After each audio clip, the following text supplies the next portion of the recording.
What is going on? Good evening, everybody. How's everybody doing?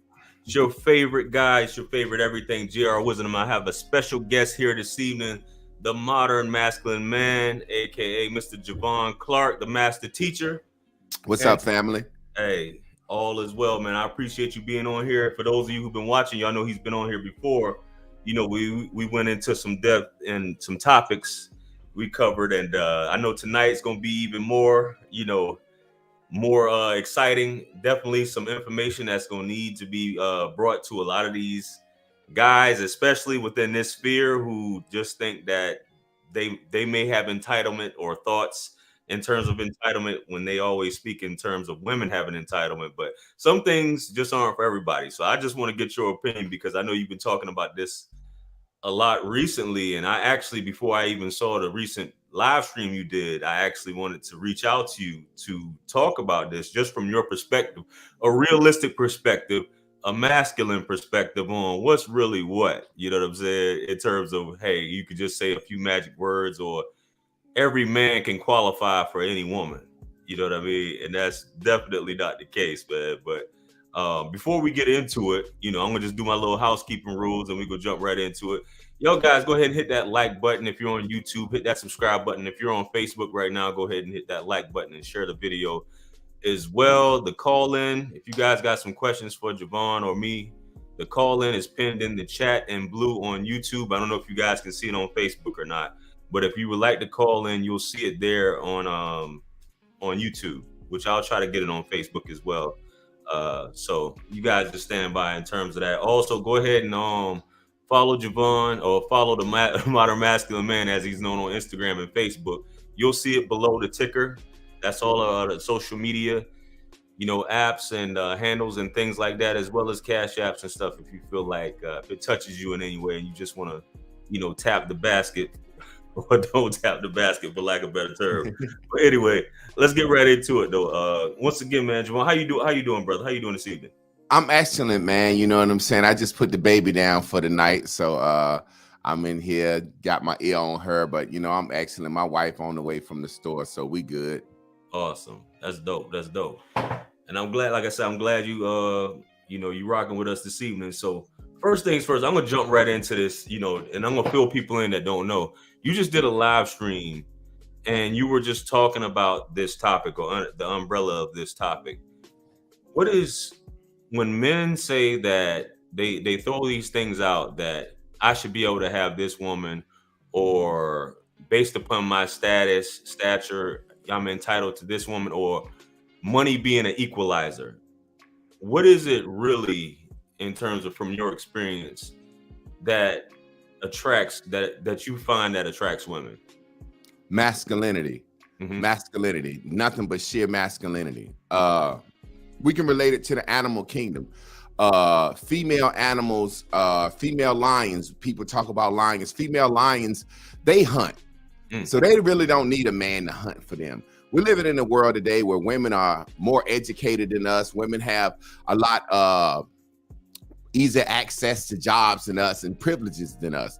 So the women kind of really don't need our income like we used to. And so men come lead with money. It's like a male lion coming to a female lion with a deer gazelle. She'll say, "What kind of lion is this? Right. What are you doing? I'm used to showing off for you. Like, I'm used to showing you I can hunt." Like, so as men, we think money is the equalizer. Money is not the equalizer. You could have been a gump in the 6th grade or 7th grade, and now you're a 40-year-old gump with money. You know what I mean? And money may get you in a circle. When I say date on your level, it's so sad, man, because men will approach a woman and say, "Hey, can I take you to dinner?" And she say, "I'm not interested. I'm not sure. You're not really my type." And he say, "Well, I was going to fly you out to Vegas and take you to see Salt Bay." Then she say, "Well, maybe." Now that should let him know right there, this woman don't want you.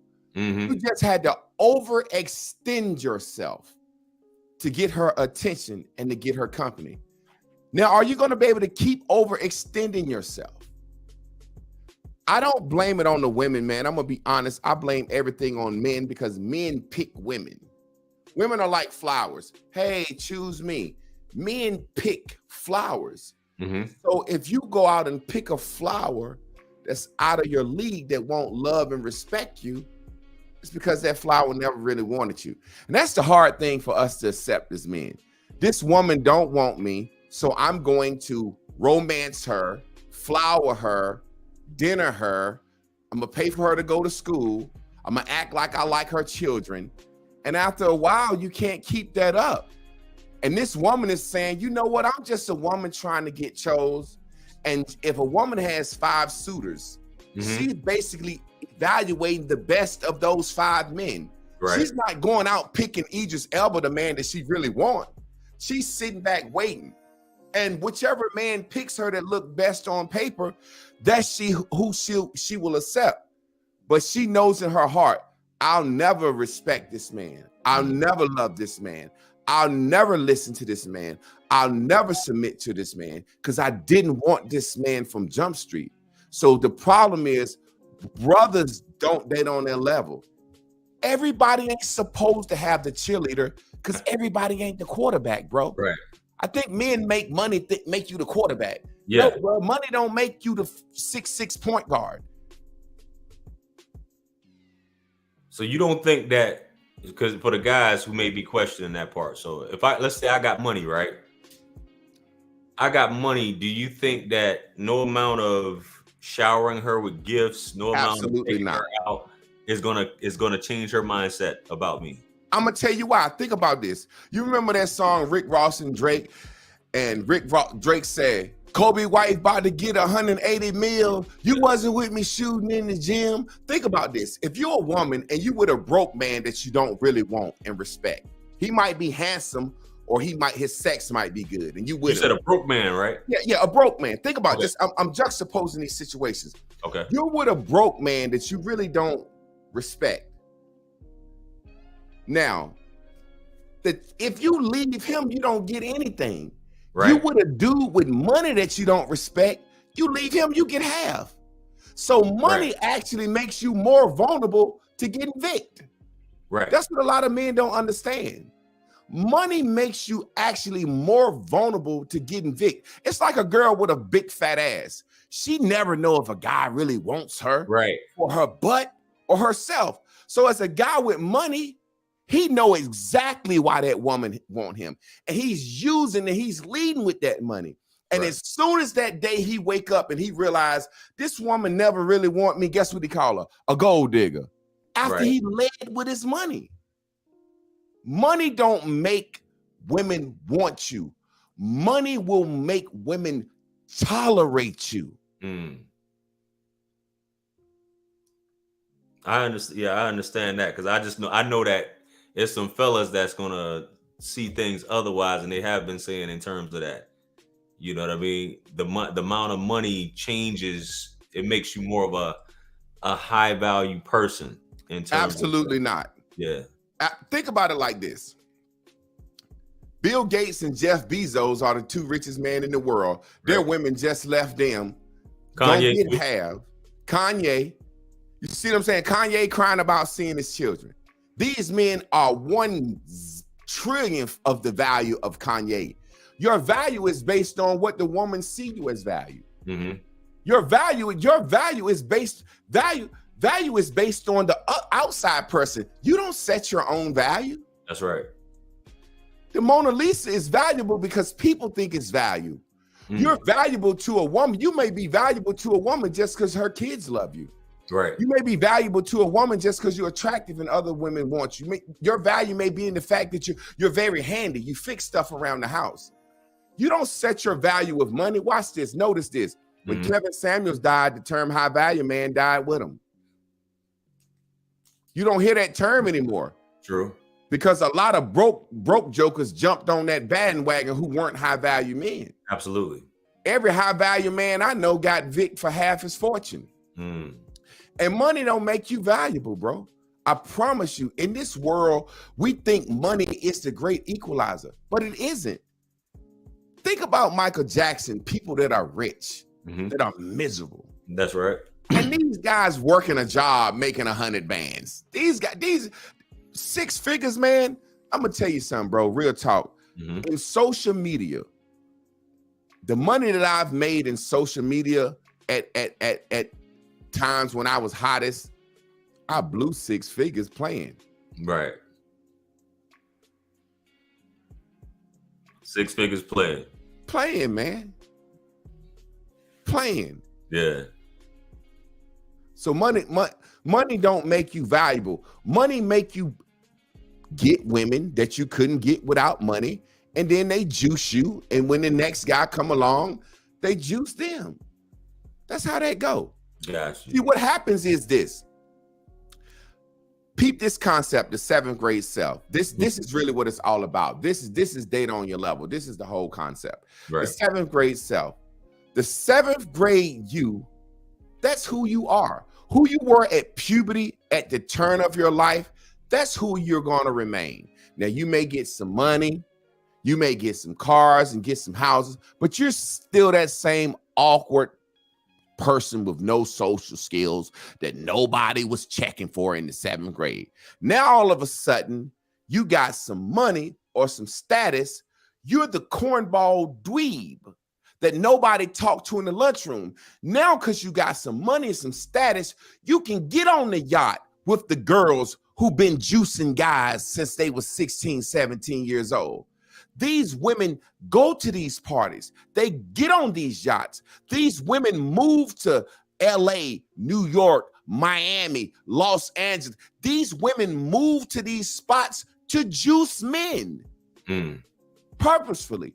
So now that you went to MIT, or you're a lawyer, or you got a plumbing business, now you're getting in the room with some women you ain't used to. Right. You don't know what these women are capable of. These women are black widow spiders. Now you're sad. Now what that girl Brittany Renner do to the basketball player? Yeah, PJ. Yeah, now you're sad. These girls are professionals. This is what they do. And you a cornball and she done sucked your meat with 2 hands. You ain't never had your meat sucked like that before. You ain't used to that, man. Yeah. You ain't used to that. So when we talk about dating on your level, right? You had a guy on there, and I'm bringing this up because I think this opened a lot of people's eyes as well. The gentleman, just to put it in perspective, I don't know if you knew him or he just been following you for a while. Not at all. Yeah, but he called in and he said that he's been with this woman that he said he wasn't her first choice and she wasn't his first choice. And somehow they just made it work. I think he said the first 5 years was rocky. Then after that, like the past 5 years, everything was all good because he liked some things that she do. I think he said she's good with his kids. And as far as like his beard, I guess, pulling ingrown hair out his beard, his feet and stuff like that. Exactly. How is that different from settling, or is it settling? Well, men must always settle. Men must always settle. If men want to be happy, you must settle. Because if you got a fine chick that's above your level, she gonna dominate you. Remember, that brother said that woman was good with his kids. Right. He pulled the hairs out of his neck, and she was good with his feet. Right. This man understands that he's in his 40s. He's at stroke age. This man wants his children to be raised. This man wants a good life. And he says she cooked very well. Right. This man understands they were not each other's first pick. So I have a saying. I think men should apologize to women first. Men should say, you know what? You was too fine for me and too sexy for me. And I knew that. And I overextended myself trying to use my money, my romance, my resources, or my talk game to get you. And now I can't keep it up. And I'm sorry that I did that to you. And the women need to say, I accept your apology, but I'm also sorry that I allowed you to think you were tricking me. Because I knew I would never respect you, love you, honor you, and submit to you. Because the only reason I gave you the chance in hell is because of your resources. Now, that's why that man and his woman are tight like that after 10 years. They can stop arguing, blaming everybody. They can sit down and say, this is why we're together. Right. So Javon, how do I determine if a woman is too fine for me though? You know good and goddamn well if a woman is too fine for you. Come You on, couldn't man. get yeah. If you couldn't get her in the 7th grade, you can't get her now. Look, we don't have to do all that. I like the way you asked me that, but I'm responding. You know when a woman is out of your league the same way a woman know when a man is out of your league. Can't nobody tell you that. You know that. Oh man. But I'm just playing devil's advocate here. Okay. So just like kind of like you was joking with Buddy, you say, you know, I'm more handsome than you. He does know that. Yeah. But watch this. You're more popular on social media than me right now. Yeah, but that's different than No. We're acknowledging truths. Okay. That's the hard thing for men, is to acknowledge truths. Right. That's the hard thing for men. See, when we acknowledge truths, we don't have a problem with a situation. Anytime you call me, I'm like, yo, I'm right there, bro, because I'm acknowledging the truth. Right now, you're more popular than me. You're more buzzing than me. You can help me. I need you. I'm acknowledging the truth.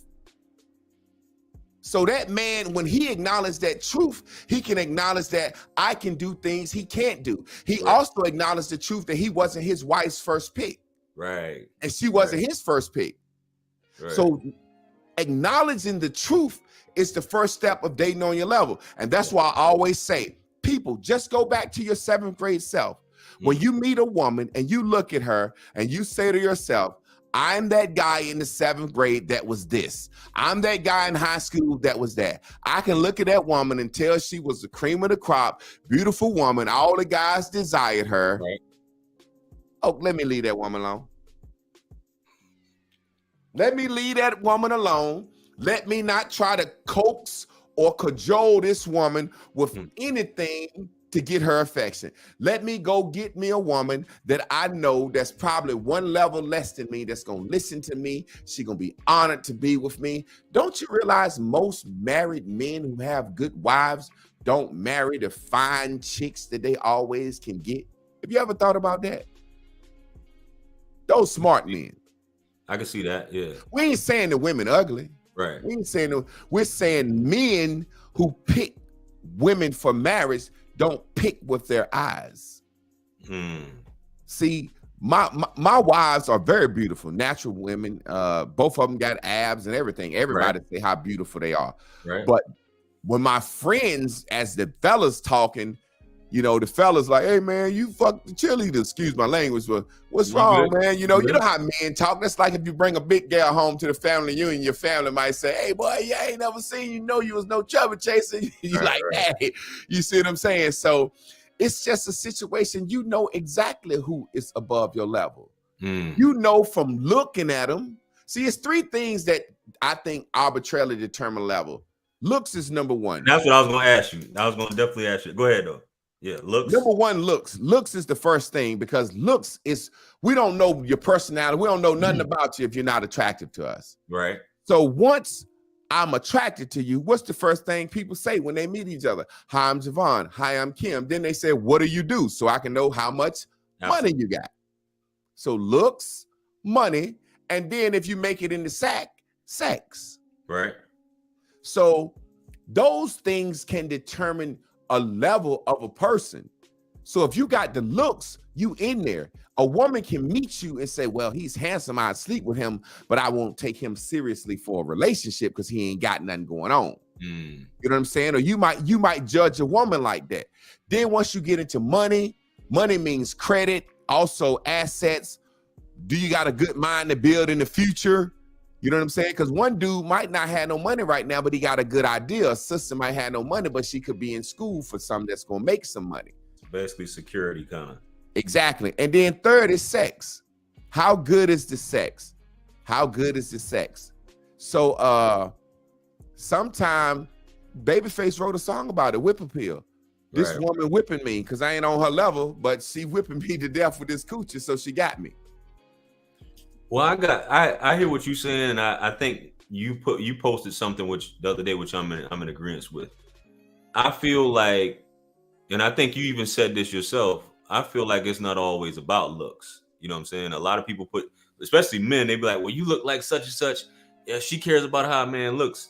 You said something like, I think it was a video that you had posted where the guy was dressing. He was a younger guy.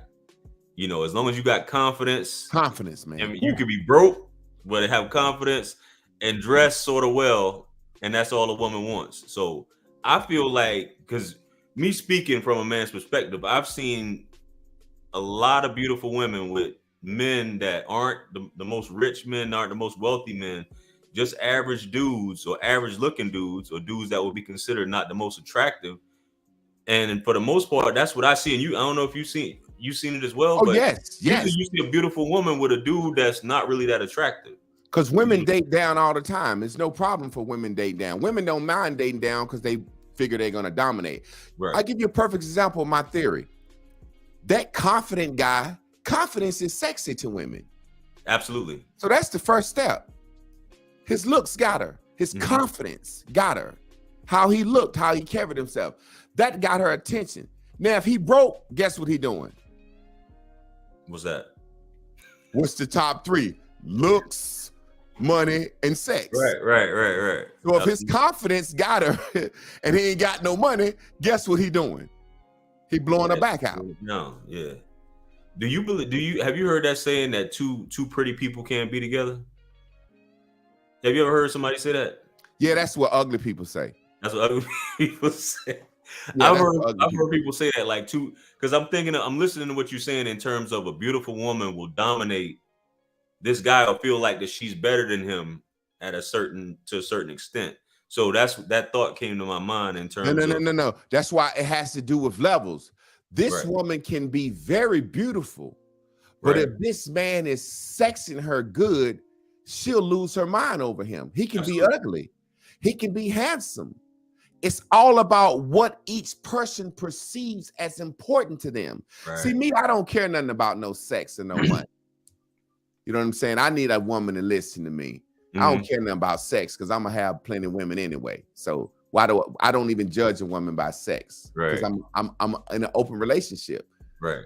You see what I'm saying? As far as looks, you know, I like natural women, so every man likes what he like. Absolutely. But at the end of the day, man, ugly people and people with no confidence, what people don't understand, bro, when you look at that bell curve, most people are average. Most people are average. And average people, for some reason, want above average mates.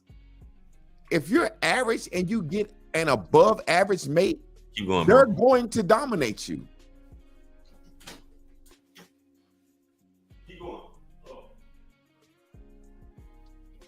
Yeah, keep going, bro. I heard somebody at the door. I'm sorry. Yeah, if you're average and you want something above average, you're going to be dominated.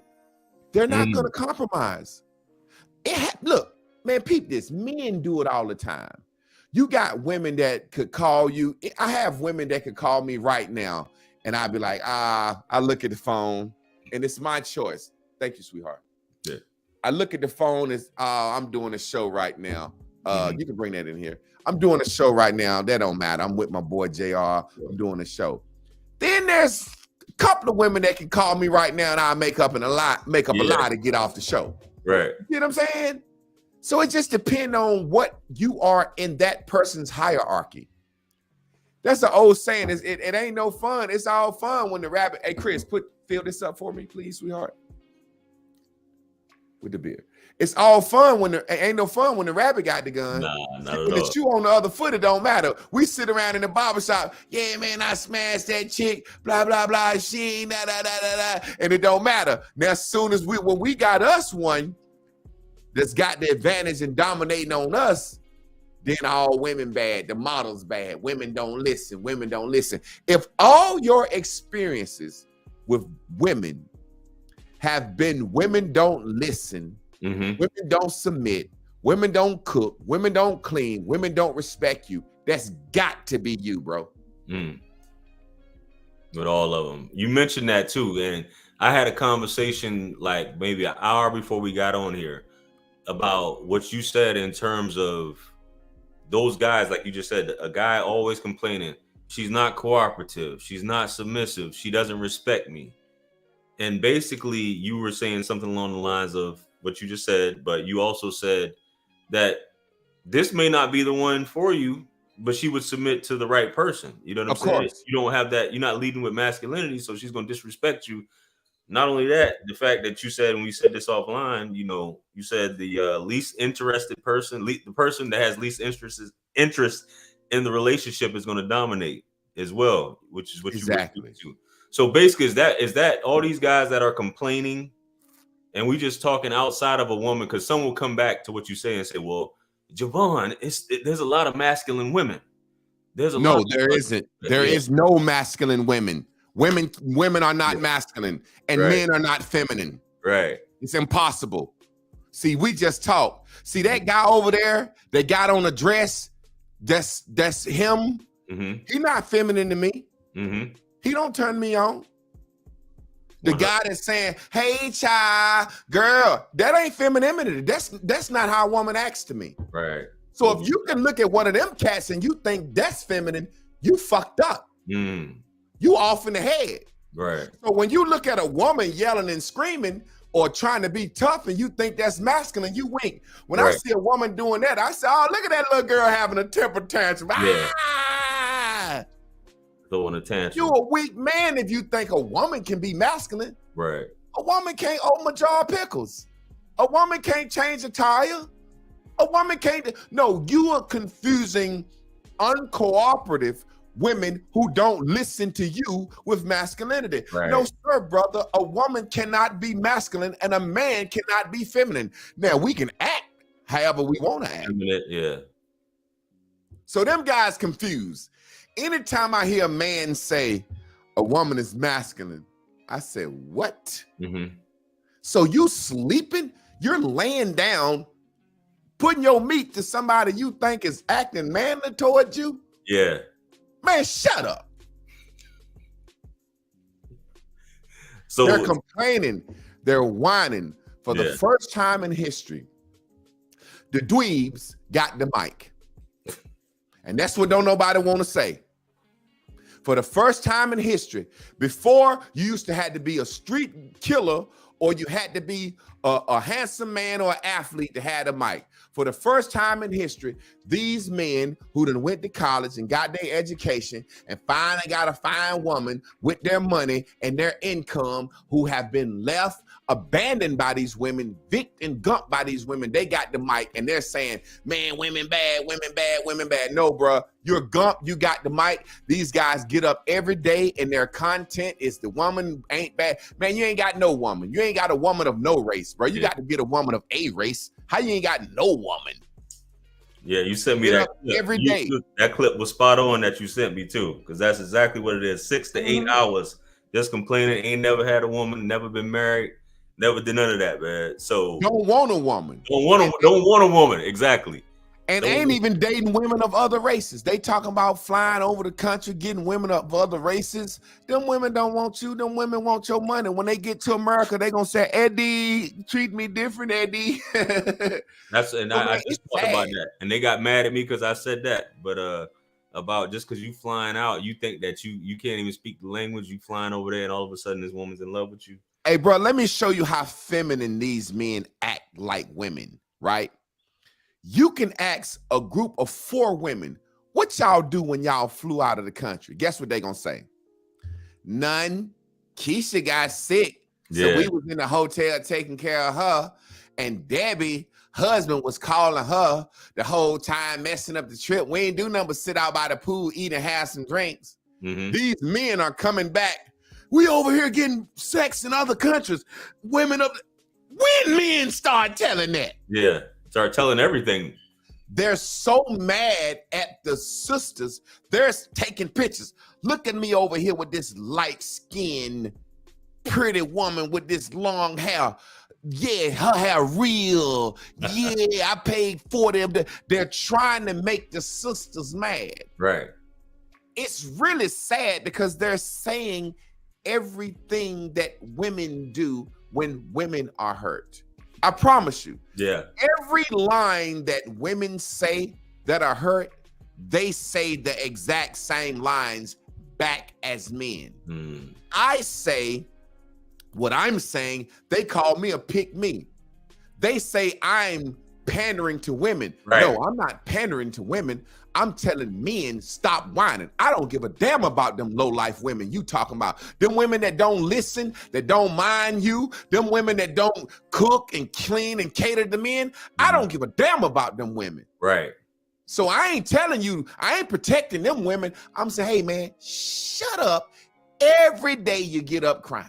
They get up and they find videos of black women doing crazy stuff and they use it as evidence to push their cause, man. You got to be hurt, bro. You got to be hurt. Yo, Javon, man, hey, man, just I appreciate you being on here and actually saying this, because it's the critics who say exactly what you just said. They call you a pick me, or you pandering to women just by telling you to be more masculine and to not be complaining about these certain things with women. You know what I mean? But before I get into this next question to you based upon this, you guys go ahead and hit that like button. Everybody hit that subscribe button. We got the master teacher on here, the modern masculine man, Javon Clark, making his second guest appearance on here. Good information he putting out here tonight, and just some realism at the end of the day.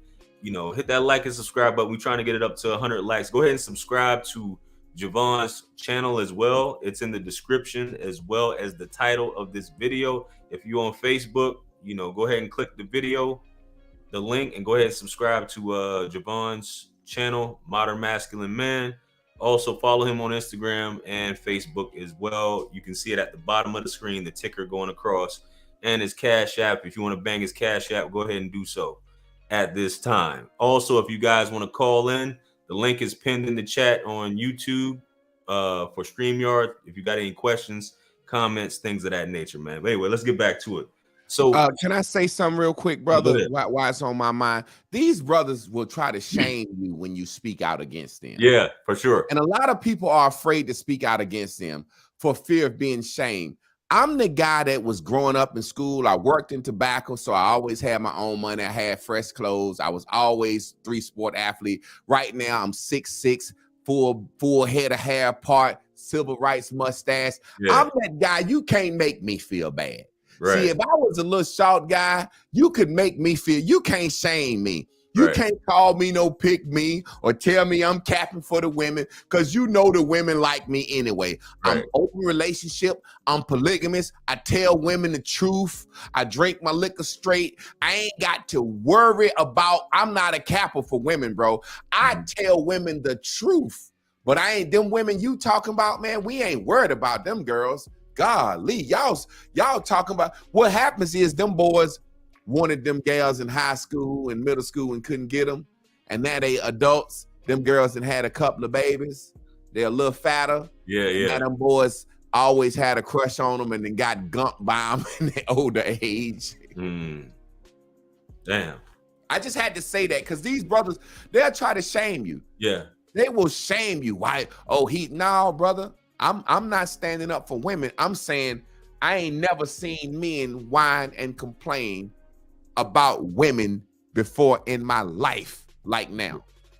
I get you, but I get it in the comments every day, saying the same stuff constantly. You know what I'm saying? Just by speaking my piece. So I know exactly what you mean.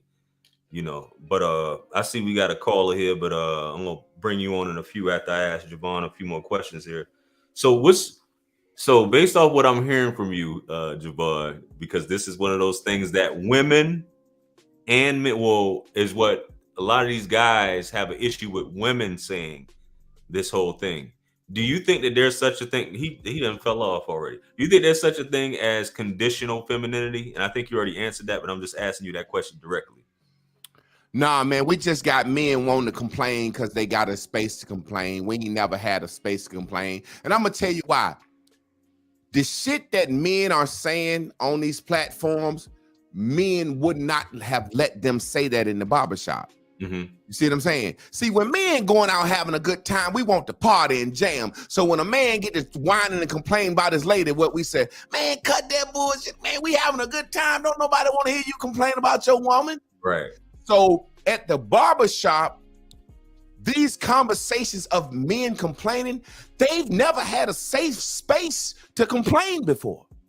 These are the happy wife, happy life men. These are the simps. These are the men who didn't date on their level. Yeah. These are the men that overextended themselves and a woman won't respect them.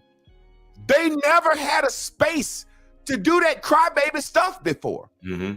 Men have always said, man, I can want to see my baby. Man, you got that thought pregnant. Go downtown, go to court. We don't want to hear that crybaby stuff. To handle your business. For the first time in American history, the black man has a space that he can come whine, cry, and complain without being persecuted for it. And the only reason that he's allowed to do it now, men like me and you, like, hey, man, stop that. It's a bad look. But it's so many other hurt, average, mediocre men that didn't date on their level that's giving it a space. It's no different than the fat women saying being fat is healthy, right, and all the other fat women got their back. Too many dweebs got other dweebs back, man. Yeah. That's just what's happening. Nah, I can dig it. That's exactly what it is. And the guys have even gone as far as saying that we finally have a space because there is no outlet for men. And you probably heard this. I don't know if you heard this. There's all these different outlets for women to talk about their issues, but there's no outlets for men to talk about their issues and be able to vent and, let their emotions out. This has been said countless times, and I'm just like, wow. Well, my outlet for venting is laying up with a woman. Buddy, go get your goddamn woman to lay up with and you'll be okay. That man can't do nothing for you but tell you, my bitch bad too. That's all he can do. Go get you a woman. Go get you a woman, lay up, get you a respectable woman that like you. Now, she might be a level below you. You might have to compromise. You might have to settle for peace. But man, go look. What you want? A fine woman who won't wipe your butt if you get paralyzed in a car wreck? Or who won't take care of you if you have a stroke, or a decent average woman who appreciates you and take care of you in your old age? What you want? Women are status to most men. It's like a trophy piece. Like a trophy, yeah. Yeah, see, man, I was all conference, all state, played college football. You know what I'm saying? I got trophies, so Indeed. Yeah, gold chains is like gold chains is trophies for street guys. They ain't never got perfect attendance. They ain't never got no trophies, man. So gold chains and Nikes and stuff is trophies. Right. And we have to realize that. Just look at it. I keep going back to the concept of 7th grade self. If everybody on the timeline watching would just think back, when I was in the 7th grade, was I that guy? Was I that girl? Was I showing my butt in the 7th grade, trying to get attention? Was I trying to be a street guy in the 7th grade? Or was I that guy thriving? You're the same person you was in the 7th grade, I promise you. So do you believe in, like, as you say, let's just say for the guys who are listening, because there's a lot of guys who just not naturally, but just didn't have any type of swagger. They wasn't good looking. They don't deserve a good woman. They from the 7th, but I'll be like, as time has went on, they worked on those things. Those don't deserve it, man. They still don't deserve it. No, bro, we got to be honest. Listen. Yeah, I'm listening to you, but go ahead. Yeah, there are animals in the animal kingdom that don't get to mate. Yeah, you got to fight and win to mate. You got to be the peacock with the biggest feathers and doing something. You got to fight. So everybody don't get to mate. You see what I'm saying? So I think guys think, I'm going to say it all night, you can't transcend your 7th grade self. You're just that guy with some money now. So everybody don't get to mate. Now watch this. If we didn't have technology, right? If we didn't have technology, you wouldn't get to mate. If you weren't big and strong and could kill and hunt and fish or something, you wouldn't get to mate. Right. You getting to mate because you got a job at IBM behind a cubicle all day. You don't get to mate for that, man. See, we as men, we think because we got a job, we masculine. Yes. The women working, Bo. They are, for sure. The women working. So a lot of men get with a woman and they have a job and they could be making 6 figures or $500,000 a year. And this, in the course of their relationship, he's got the same haircut. He do his beard the same. He has no confidence. He dresses the same. He doesn't go to the gym. This woman, he doesn't have any, he don't do anything. The woman ain't seen him run a 5K. Women need to see a man as a hero, moving and shaking. He got a new plan. Okay, he's conquering something. Even if it's not money, if it's he's working on his body, he's building a deck out back. He's been working on this deck 3 years, but baby, you gonna get it. Woman needs something to believe in with you. All you can do is come on with your check, man. She work. Get out of here, bro. What do you think about those women that be taking care of dudes at home and they just stick and they just stay with them? And them guys just sit up at home, and I know a lot of them. That, you know, the field I'm in, I see a lot of women taking care of men. You know what I'm saying? And they just stick around with them. What do you think about that in terms of? And I know we speaking on a psychological level as far as this woman's thought process of remaining with a man, knowing that she's pushing the needle forward and she's spearheading the family, for lack of a better term, or the progression of the relationship. I think that's perfect if that's what they want to do. Okay. That man is obviously putting some meat to her that will make her do that. And that's important to her. Right. There ain't nobody got nothing to do with what's important to her. That's important to her. Or that man may be a better homemaker. I'll give you a perfect example right now. In my life, now I've always been the breadwinner. I don't have a job, but I have ways of making income. Right now, my wife is getting her master's degree, so she has to do her student teaching. Right. In the process of doing her student teaching, the school hired her because they was like, if you're going to be here all day anyway, we might as well hire you. Right. So right now, my wife is teaching middle school and I'm the stay-at-home dad. Mm-hmm. And I'm here with the baby all day. Now, peep this. There have been times in our relationship where she won't working and I was making all the money. Mm-hmm. Two people that love each other adjust. I got a master's in education. Why would I go out here and work when I can teach my child at home? Right. She's got to do her student teaching. They just happen to pay her. Now, that's a perfect example of a situation where I'm the stay-at-home dad right now. I'm the masculine man. But guess what, buddy? The lion don't work.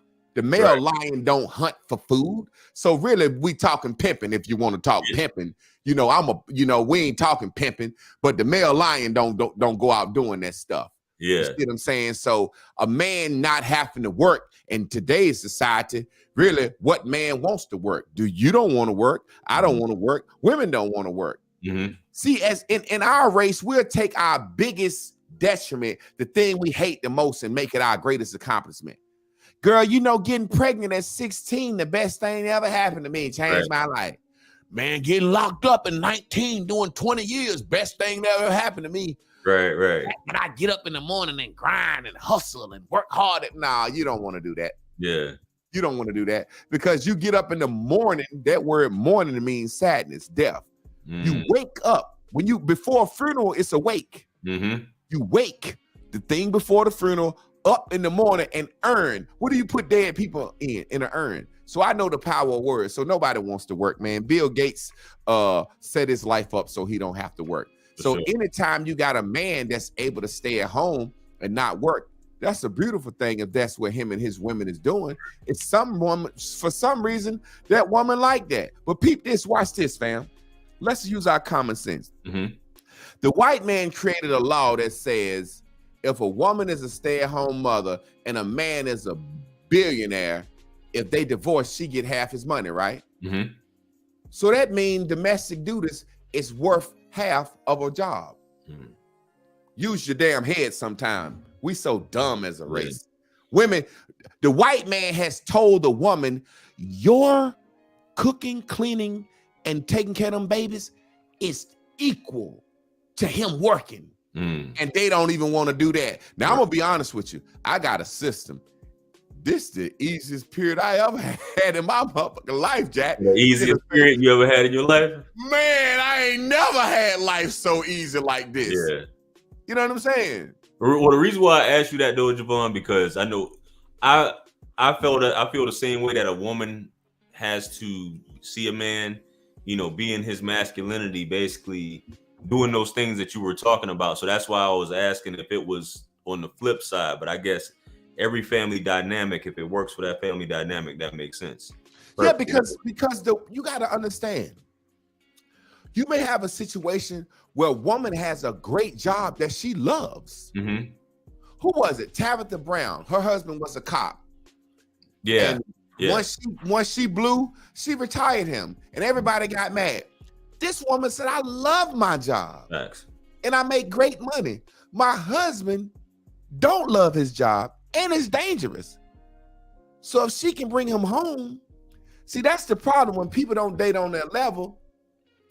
When you date on your level, your mate don't care if you work or don't work. You see what I'm saying? See, yeah.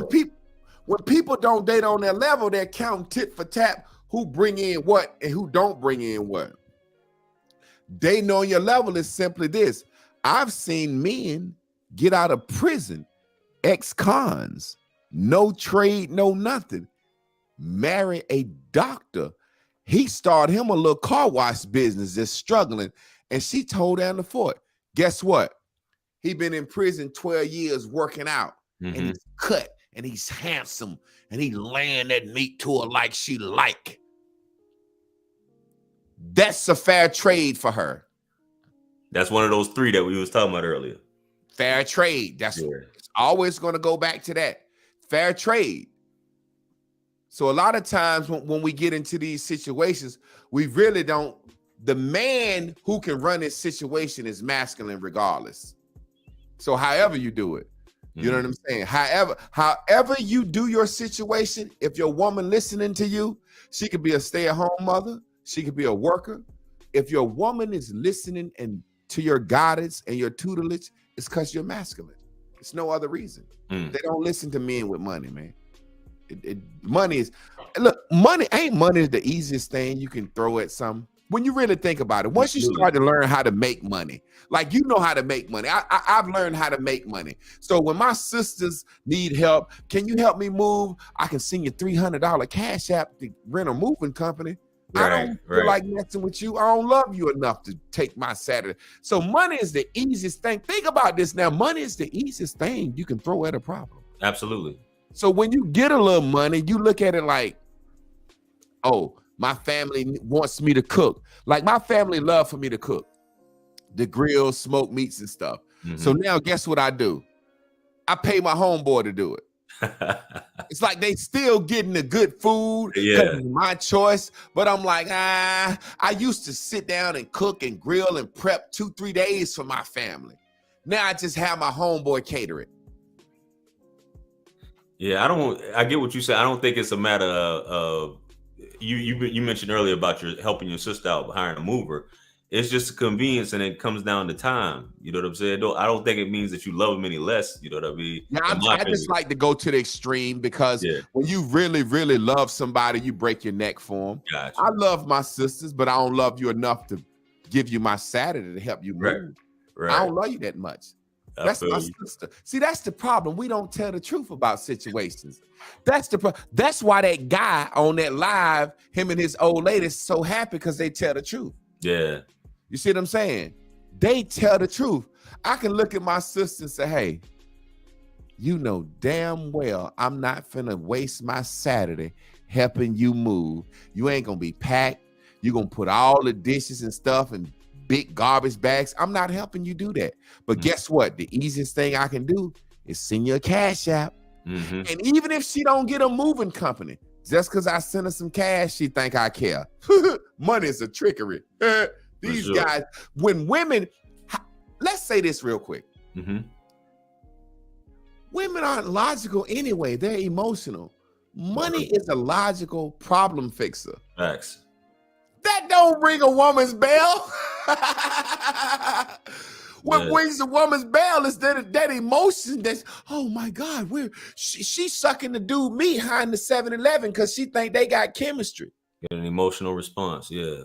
Yeah, money is logic. Yeah. Money is numbers. That don't ring a woman's bell. And that's why they don't value it. That's how I feel they don't value it either.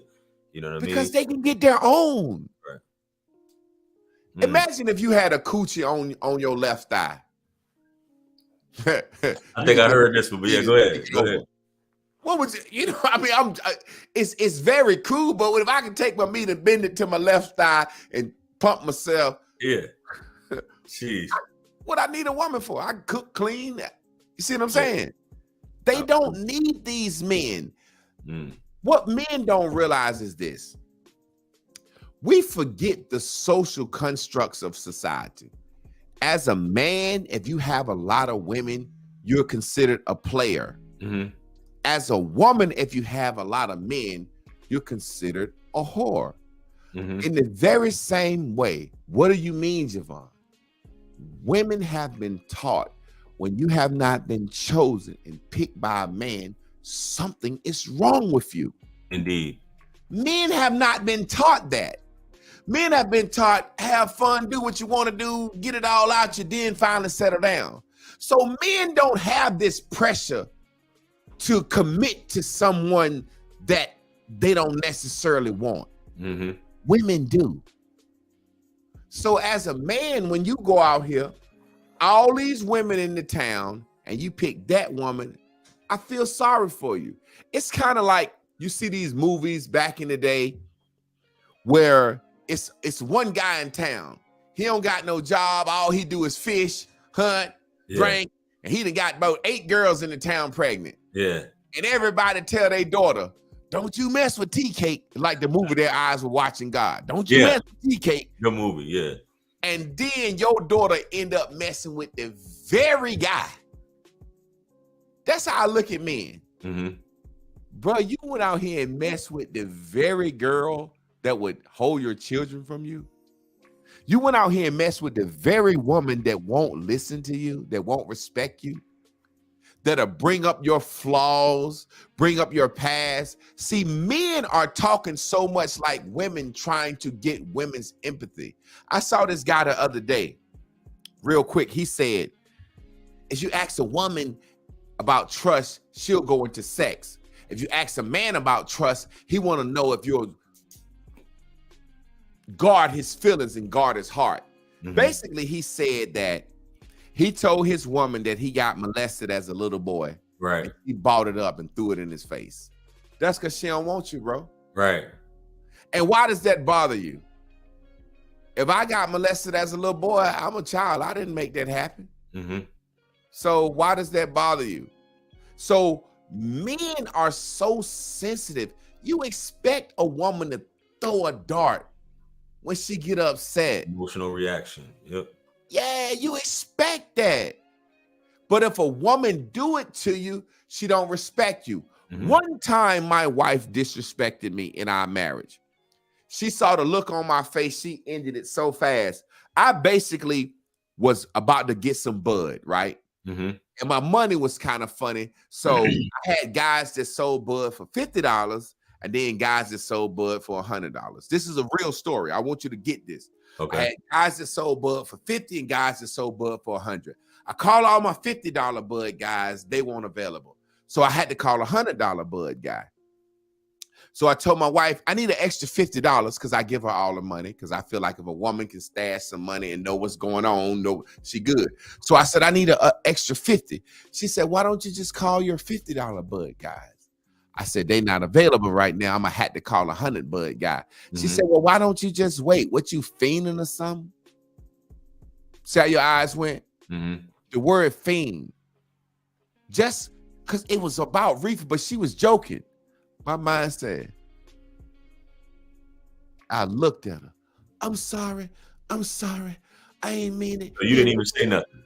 Here go I just looked at her because she realized at that second, you didn't call me a fiend. I don't like that. I just looked at her. Now, how can your woman look at your face? You light-skinned, yellow nigga, you ain't this, and keep, man, she don't want you. That means this. Remember my saying, the person least interested in maintaining the relationship will dominate. Now, watch this. Imagine you a millionaire and she don't like you. She not going to compromise or dominate because she can say, guess what? Let's break up, I'll take half. Right? Right. The woman that's with a broke man is more apt to stay because she don't get nothing. Right. Absolutely. Absolutely. You know the biggest fear of women breaking up with men, and women can admit this. I'll ask the women a question on here. Women would break up with men a lot more often when they realize they ain't no good, but women just don't like for the world to see. Oh, there you go again, Keisha. Yeah. Another relationship then failed. So women, I want women. I can ask the women on the timeline. Yeah, go ahead. Women, do you guys feel a certain way when the world sees another relationship has failed? Because women, when they get a good relationship, they show it off. I'm on a vacation. Everything is great. Relationship status changed. The last thing a woman want to say is, damn it, I thought this was the one and it wasn't. So she'll hold on to that relationship because she don't want to look bad, but she gonna run your ass ragged. She's not gonna listen to you. She's not gonna compromise. Her only bad feeling is if we break up and the world know we broke up. So she like, I'm not gonna compromise. I ain't listening. I ain't sucking your meat. I ain't doing none of that stuff you want. I hear you. And I understand exactly what you mean. You're communicating very well. But guess what? I ain't doing none of it because I don't care if we break up. Right. Me. I just don't want to be the one that looked like I left a good situation. And these men don't understand that. Happy wife, happy life. That means you're getting ruled over and dominated. Who made that up? I don't know, bro. I don't know. Hey, but ladies, I wanna y'all go ahead and answer Javon's question in the chat. I wanna see those answers to that in reference to why you stay with a guy that either you're not really into or a no good dude. Is it because you don't want to look bad in front of the world? I think let me hit my battery real quick. This little thing about it, trying to catch it before the camera go out. There we go. Yeah, go ahead and respond to that in the chat. But real quick, Javon, I got a caller here. I'm about to bring on like an officer here. Guys, it's almost 130 people in here, so there should be at least 100 likes. Hit that like button. Stop being stingy. Go ahead and subscribe to Javon's channel, Modern Masculine Man. Stop being stingy. Let's go ahead and do that. Also, forgot to tell you guys, go ahead in the chat. I need everybody to respond. Where you checking in from, age, sex, gender, whatever have you, because I like to know where everybody's calling in from and things like that, where you viewing from. So with that being said, I'm gonna go ahead and bring this brother on here. Officer S.T. Smith. Talk to me, sir. How are you? Hey, I'm doing pretty good. What up, fam? Where you calling from? I'm in the Dallas-Fort Worth area. Okay. Yeah. But I really agree with a lot of the things both of you brothers are saying, because the only problem sometimes I have with whether we're talking about manosphere, and excuse me guys, I'm just using the terms that we know, whether we're talking about the manosphere or the red pill, is there's no not to use big words, dichotomy. It's no, I've seen just what this brother is espousing. I've known guys that were poor pimping and they did exactly what this man said. They taught me a little bit of game. And I've had young ladies, both when I was younger, that ran game like he was saying against me, mistreated me, did this, whatever, your first 3-4 little girlfriends. And then I've also had, as I got older and I understood, like he's saying, I understood the inner dynamics of the way females work, especially having so many female cousins around me. So I got to watch and I got to almost, glean and pick and prune off the different parts that I like, that I understood watching how men interacted with them. Okay, and so how's your game these days? I don't have to worry about it as much. I'm married, been married 17 years. If I did have to go out in the streets, I'm not worried about that because, I go out, I go shop, I do this, and I just do little things to test it, whether my wife's there or not. It's just, you know what I'm saying, Javon. I don't disrespect my wife. Just a little flirt to see if you still got it. You know how we do. The young lady comes to the table at the restaurant. I'm like, look at them now. Little things to keep it you know, and you'll be shocked. Like he's saying, it's the entry that really gets you in the game. And the problem is a lot of times with guys, especially when I start to look, and I don't like to use terms like older guys did when I was younger. When I look at the younger guys, what I really see when I look at younger guys is, it's like I tell guys all the time, maybe when I was coming up, only 35% of guys would have fell into this category. Now we're seeing 50 to 65% of guys falling into this category. Yeah. Brother, I want to be honest with you, whether you believe it or not. A 70 is average in school. 70% of men act like this. I agree. Back in the day, it was the same. They just said happy wife, happy life, and they didn't complain.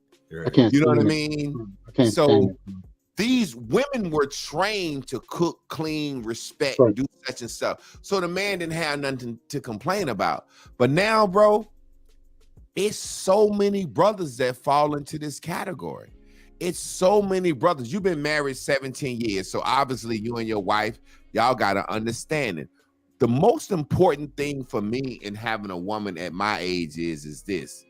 I'm just a dude and I just need a woman. I like having a woman. Like, people get sick. Like, what's wrong with you, dude? Yeah. You 45? Yeah. You know what I'm saying? Now, you may not have a wife, but you got a little homie, love, a friend that come clean your house or whatever. Yeah. So, you know, man, I'm going to just say it like you said, these manosphere brothers and these red pill brothers, for the first time in life, men have been given the opportunity to vent. And I don't like it. I despise it, because what it's doing is this. My son is 21 years old. My son hit me up the other day. He said, my son been to Cancun, he been to Puerto Rico, and he been to Dominica. Now, this is because he want to be a little rapper, so he just went and shot some videos. But because of this whole manosphere red pill talk, I got one son that's 21 and one son is 19. They was like, Pop, we going to Colombia. We gonna do this and we gonna do that. And I said, hey, those countries' police are military. AR. Don't go over there playing. Y'all young black men, y'all know whenever black men flood something, the prices go up and the police come around. They start watching. As these brothers are saying, do this, do this, do this. It's cool if you 45 and know how to conduct yourself. Right. But when you telling our young men 19, 20 to do this, I don't like it, bro. I don't like it. Mr. J, it's so funny you say that. I remember being about 20 something and I had, although it was a white gentleman, I had an older gentleman. I just moved back to Dallas. I lived in Atlanta for 20 plus years. And I had been here in Dallas right before that. And one of the guys that mentored me is an older white gentleman. And I used to try to, you know how you get, you know, strong in the britches, you try to brush up. And one day he showed me about myself. And he would have, when he saw that I had that kind of, you know, he would talk to me. He would give me some little advice and just, you know, he come back from trip, didn't buy nothing for his whole family, bought something for me, you know, and he would just talk to me and sit down and have little conversations and tell me about a man and to have his own space. Long before people started talking about a man cave, he would say, you need to have your own space and your own time. He would tell me you need to separate yourself from women sometimes. Not in all of this manosphere stuff, none of that. He was saying just to get your mind right on what direction you're trying to go in, how you want to lead your family in the right way, because too much energy coming into your space will actually flood your manly energy in a wrong direction. So I can understand when I see young guys, I'm not saying I agree, when I see young guys that maybe the mom has 5 children, 3 children, whatever it is, and he's one of a couple of children. Daddy isn't in the house, no uncles coming around, and then he acts in a certain way.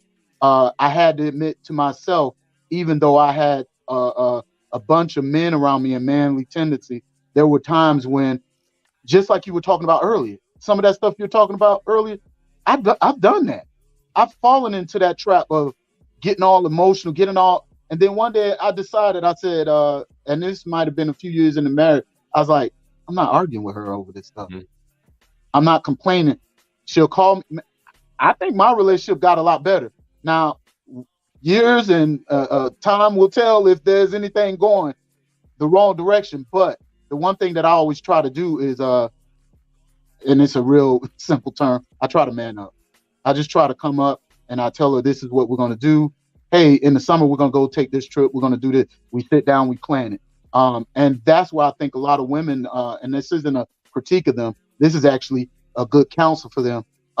They haven't had men to give them the proper guidance. So then it's like when I first started hearing some of the women saying, I ain't gonna listen to no man. And then one day it started to dawn on me how some of the stuff they're saying is true. They shouldn't have to listen to no effeminate man. That's just my view. Brother, you know, I'm gonna say something, and this is what I believe. I've died. Proverbs. You know, I want to write a book of old folk proverbs. Proverbs, pro means good, and verbs mean actions. So proverbs are good actions.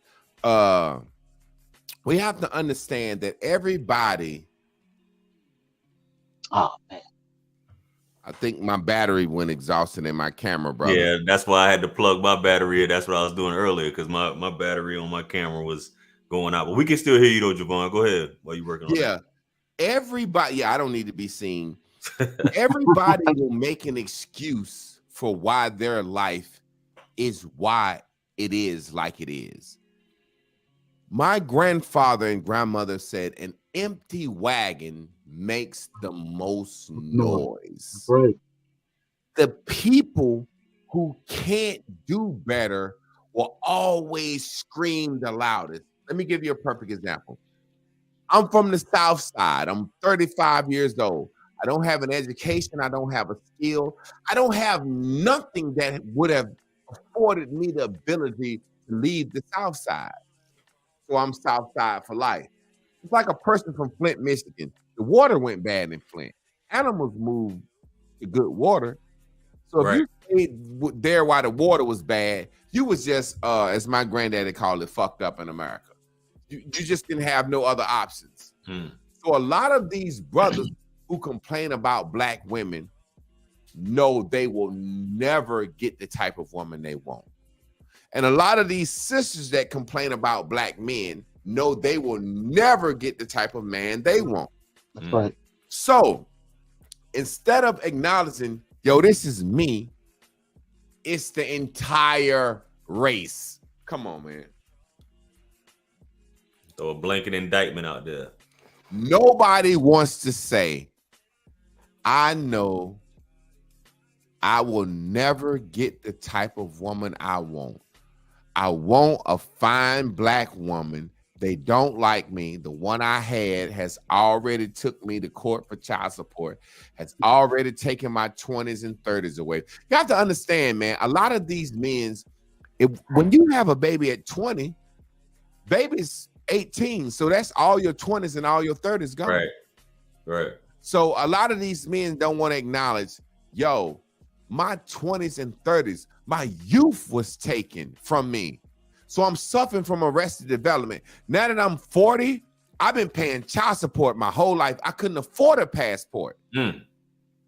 So now I can afford, I'm off child support. I'm 40, I'm off child support.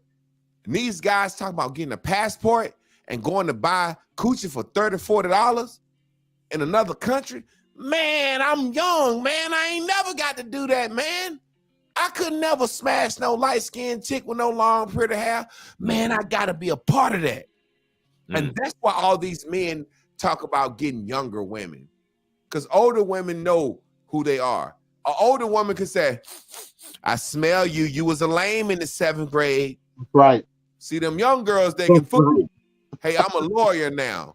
I'm a lawyer now. I'm a lawyer. I'm a doctor now. Them young girls you can fool because all they want, listen, I promise you, the young girl that you marry, she's going to do you the exact same way. Right. I agree, bro. It's arrested development, man.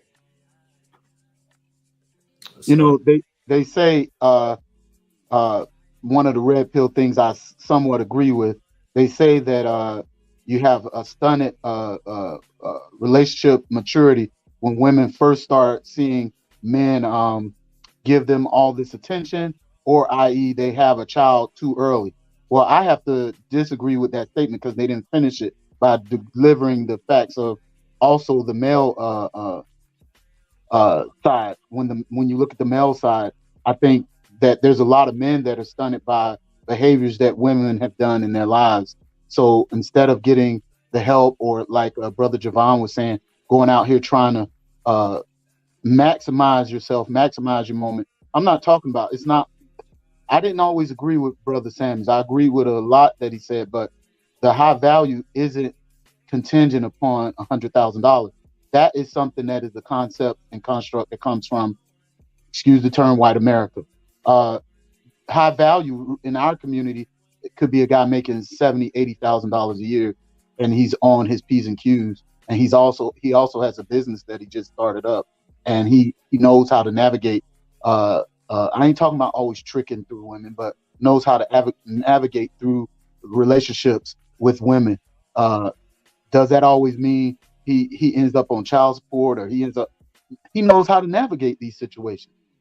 I've seen brothers. I work at the courthouse during the day in this area, and I've seen brothers come up. The wife walks up and she says, "Did Jimmy come up here?" And I'm like, "Jimmy? No, I haven't seen him, Jimmy." "Well, tell him this is for him when he gets here. He has court today." I'm like, "Okay." And so 15 minutes, Jimmy come up and he got his side chick on his arm. And I'm like, "Man, what you that girl could have," he's like, she know about this girl.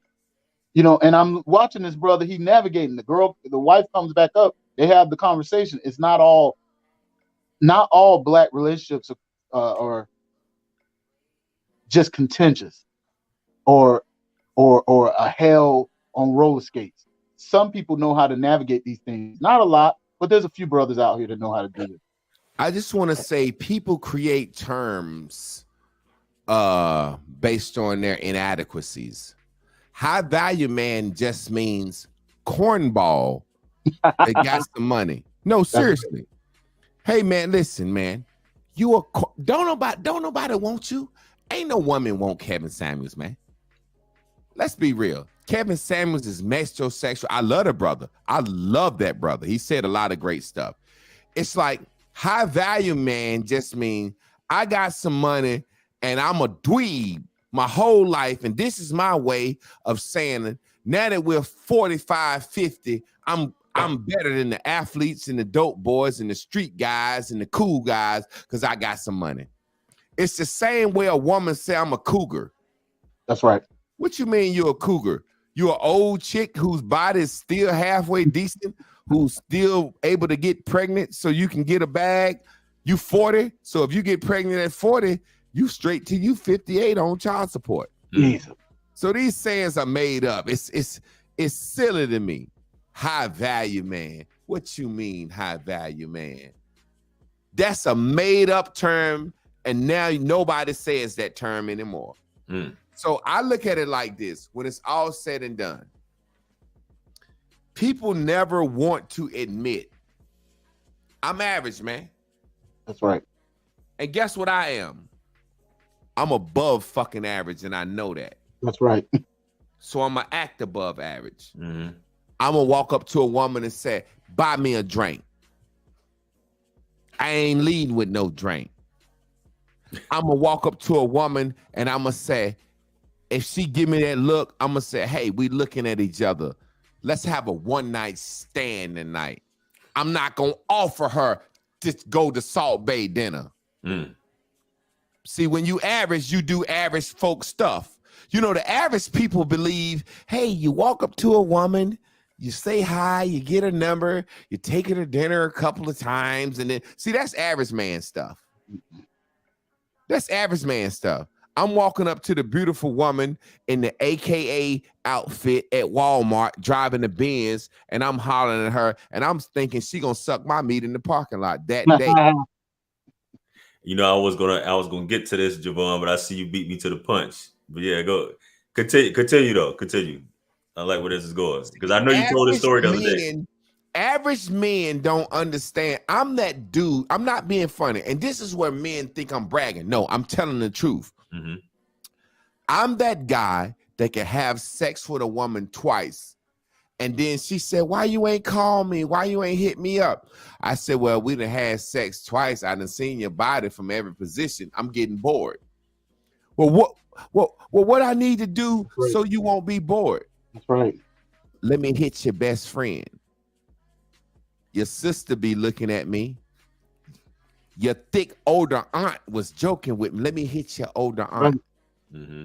And these women, so the average man don't understand a woman will let you hit their sister, right, cousin, they best mama, friend, mama or aunt, just to keep you interested. Plant that seed. So the average man don't understand that. So when the average man say, man, she had sex with my cousin. Yeah, that's what turns her on. It's called proximity. People want to have sex with the closest people too. See, the average man don't know that. Mm-hmm. The average man don't understand that. The average man don't understand that sex is an exchange. Some coochie for some dingaling. The average man think he got to give something for some pussy. Are y'all really following me? I'm listening. The average man has a certain thought process that's real to him, that's not real to someone above average. In the very same way, someone that's below average is looking up at an average man like, how you do that? That's why I say it's your levels. So what I'm saying is the average man don't realize that he's overextending himself to get the woman he wants. You can't keep that up. You can't keep that up. So that's why the woman started nagging. You used to do this. You used to do this. You used to do this. You used to do that. You used to do this. And then the man starts saying, all you care is about what I can do for you. And she like, hey, average nigga, I wouldn't have fucked with you if you wouldn't have did that. So stop playing with me. So these boys are crying right now. Right. So Javon, same scenario. Yeah, because it's what they did from the beginning. Yeah, so Javon, same scenario. Average guy with the AKA with the Benz truck. Average guy walks in. He determines she's just by looks alone. You know, he don't see all the other stuff. By looks alone, he determines, you know, she's on my level as far as looks. He's lying to himself. You know that. Don't ask me that. Yeah. Fuck is you playing with me? That man know he ain't getting no damn AKA. He ain't been to college. Right. he a plumber. I don't want to. AKA ain't dating you unless you've been to college anyway. Right. That's right. You see what I'm saying? I don't want to name the school, but it's an all-girls school in Atlanta, Georgia. And I saw him every day. I was I don't even want to say what job I did then. But I saw it every day. I've seen women that were married. They come up in there, you know, they're alumni or whatever. Oh, we're going to alumni thing. They leave out, park the car, leave out with somebody else. Yes. Average guy ain't doing it. Yes. Average guy ain't doing that. See, JR. And you know, JR, you've done that with more than two of your life. What we don't want to admit is this. I keep going back to 7th grade self. The cheerleader wants the quarterback. She wants the point guard. Just because you're 40 with money don't mean a cheerleader don't want a quarterback no more. She still wants the quarterback. Right. She still wants the point guard. Now, if you present her with a Porsche and all that money and take her to see Salt Bay, she'll hang out with you. She gonna take it. But you're not. That's right. She's gonna take it. That's what men don't want to accept. Bro, hey, look, let's be real. As men, we talking right now. We know every time, it's 3 men right here talking. Every time you got a woman that you thought was out of your league, I've gotten a woman that I said, damn, I can't believe I got her, right? Pussy don't be no good. Boy, man. Look, I say that all the time. Oh my God. Look. But let me tell you why. I'm gonna explain why to you. Because she's so pretty, she figured you should come off her just looking at her body. There you go. She's not gonna work. She ain't gonna suck the meat with 2 hands. She ain't gonna do nothing extra. This girl is so fine. She used to bending that thing over and men coming fast. Right. You see what I'm saying? So that's why the pussy not no good. Because she is so fine, she don't have to work in her mind. That's what people will conform. Me, I'm 6'6", handsome. I'm not buying you no drink. I'm not offering you no dinner. I'm not doing anything an average man would do. I'm telling you, I'm cream of the fucking crop. Do you want me or not? And guess what these women are doing that's out here? The women that's on OnlyFans and the women that people are paying to see. You know what they saying? Pay me if you want to look at me. Absolutely. Pay me for my attention. And guess what I'm saying? Give me some pussy if you want to be around me. That's right. I want to get into average person can't understand that. I wanted to get into that too, Javon, because you mentioned something along the lines of men overextending themselves, men actually pushing for women to marry them when it should be the other way around. In terms of that, yes, that's true. Hey, watch this, man. We talking about nature. All male animals do a little dance, the birds, the show. Women are twerking for men's attention now because it's backwards. Men, all right, watch this. As a man, you're looking for a wife, right? How does taking a woman out to dinner and seeing if she eat dinner well, that don't prove shit to you? Right. If you're a man looking for a wife, I'm saying, will you come clean my apartment? Will you come clean my house? Will you will you meal prep for me? A woman needs to prove that she's a wife. Let me give you some quick game. Old school. They used to always say the way to a man's heart is his stomach, right? Right. We don't understand the origin of this shit. Back in the day, black folks were so poor, the cheapest things you could buy was flour, right? Flour. Water free. Facts. Listen to this. And the bacon free, right? So that's why black people always save grease in the Crisco can on the stove. Because that's what flour, water, and grease can do. That's right. That shit can make biscuits and fucking gravy. That's right. When they said, y'all listen, bro, I'm telling you, I'm very intelligent. I'm giving y'all. So the way to a man's heart is his stomach. What if the slave master or the sharecropper, it ain't nothing hopping? That man didn't work all day. He don't care about no head when he get home. We ain't got none but water, flour, and grease. And guess what? My bitch made the best biscuits and gravy in the city. Yeah. So I'm always happy. In the wintertime, we ain't got none but beans and turnips. Guess what my woman do? The highlight of my day is my woman make the best beans and greens. So that's why the white man say you get half for being a stay-at-home mother. Because he know himself as a white man, when I get home in a famine and my woman that made them biscuits and gravy, boy, get out of here. We crazy, man. We don't understand as men and women. I have a saying, find somebody that you cool being bored with. Right. Because when you're in a committed relationship, you don't do shit but be bored. The highlight is fucking and going out to get something to eat. Yeah. Man. If we fucking twice a month and go get a sandwich, we good.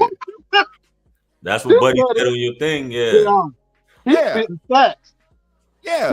If I tell men all the time, make it so your wife can put on some nice clothes twice a month and take a picture of a meal, she'll suck your dick every time. The highlight of marriage, the highlight of any committed relationship, the highlight is when y'all have sex and when you go out to eat. Other than that, guess what you're doing? Y'all ain't doing nothing but Netflixing. And she don't want to watch the shit you want to watch. Oh my God.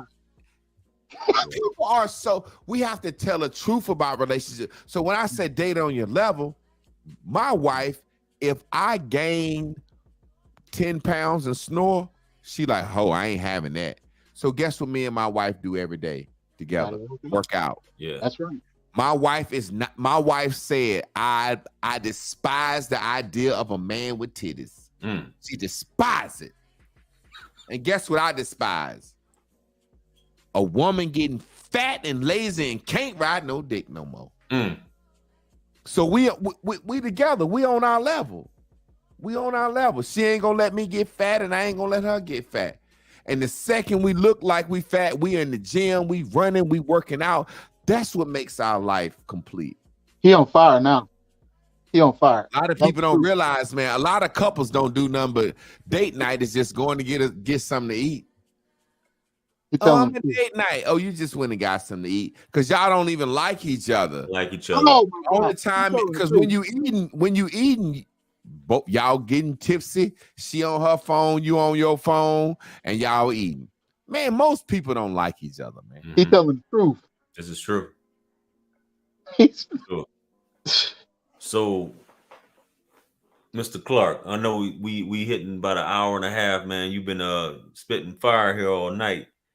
What is we covered the three things just for a recap for those of y'all just now tuning in, and Javon covered as far as dating on your level, those three things being looks, money and or security, and sex. Exactly. So in that order.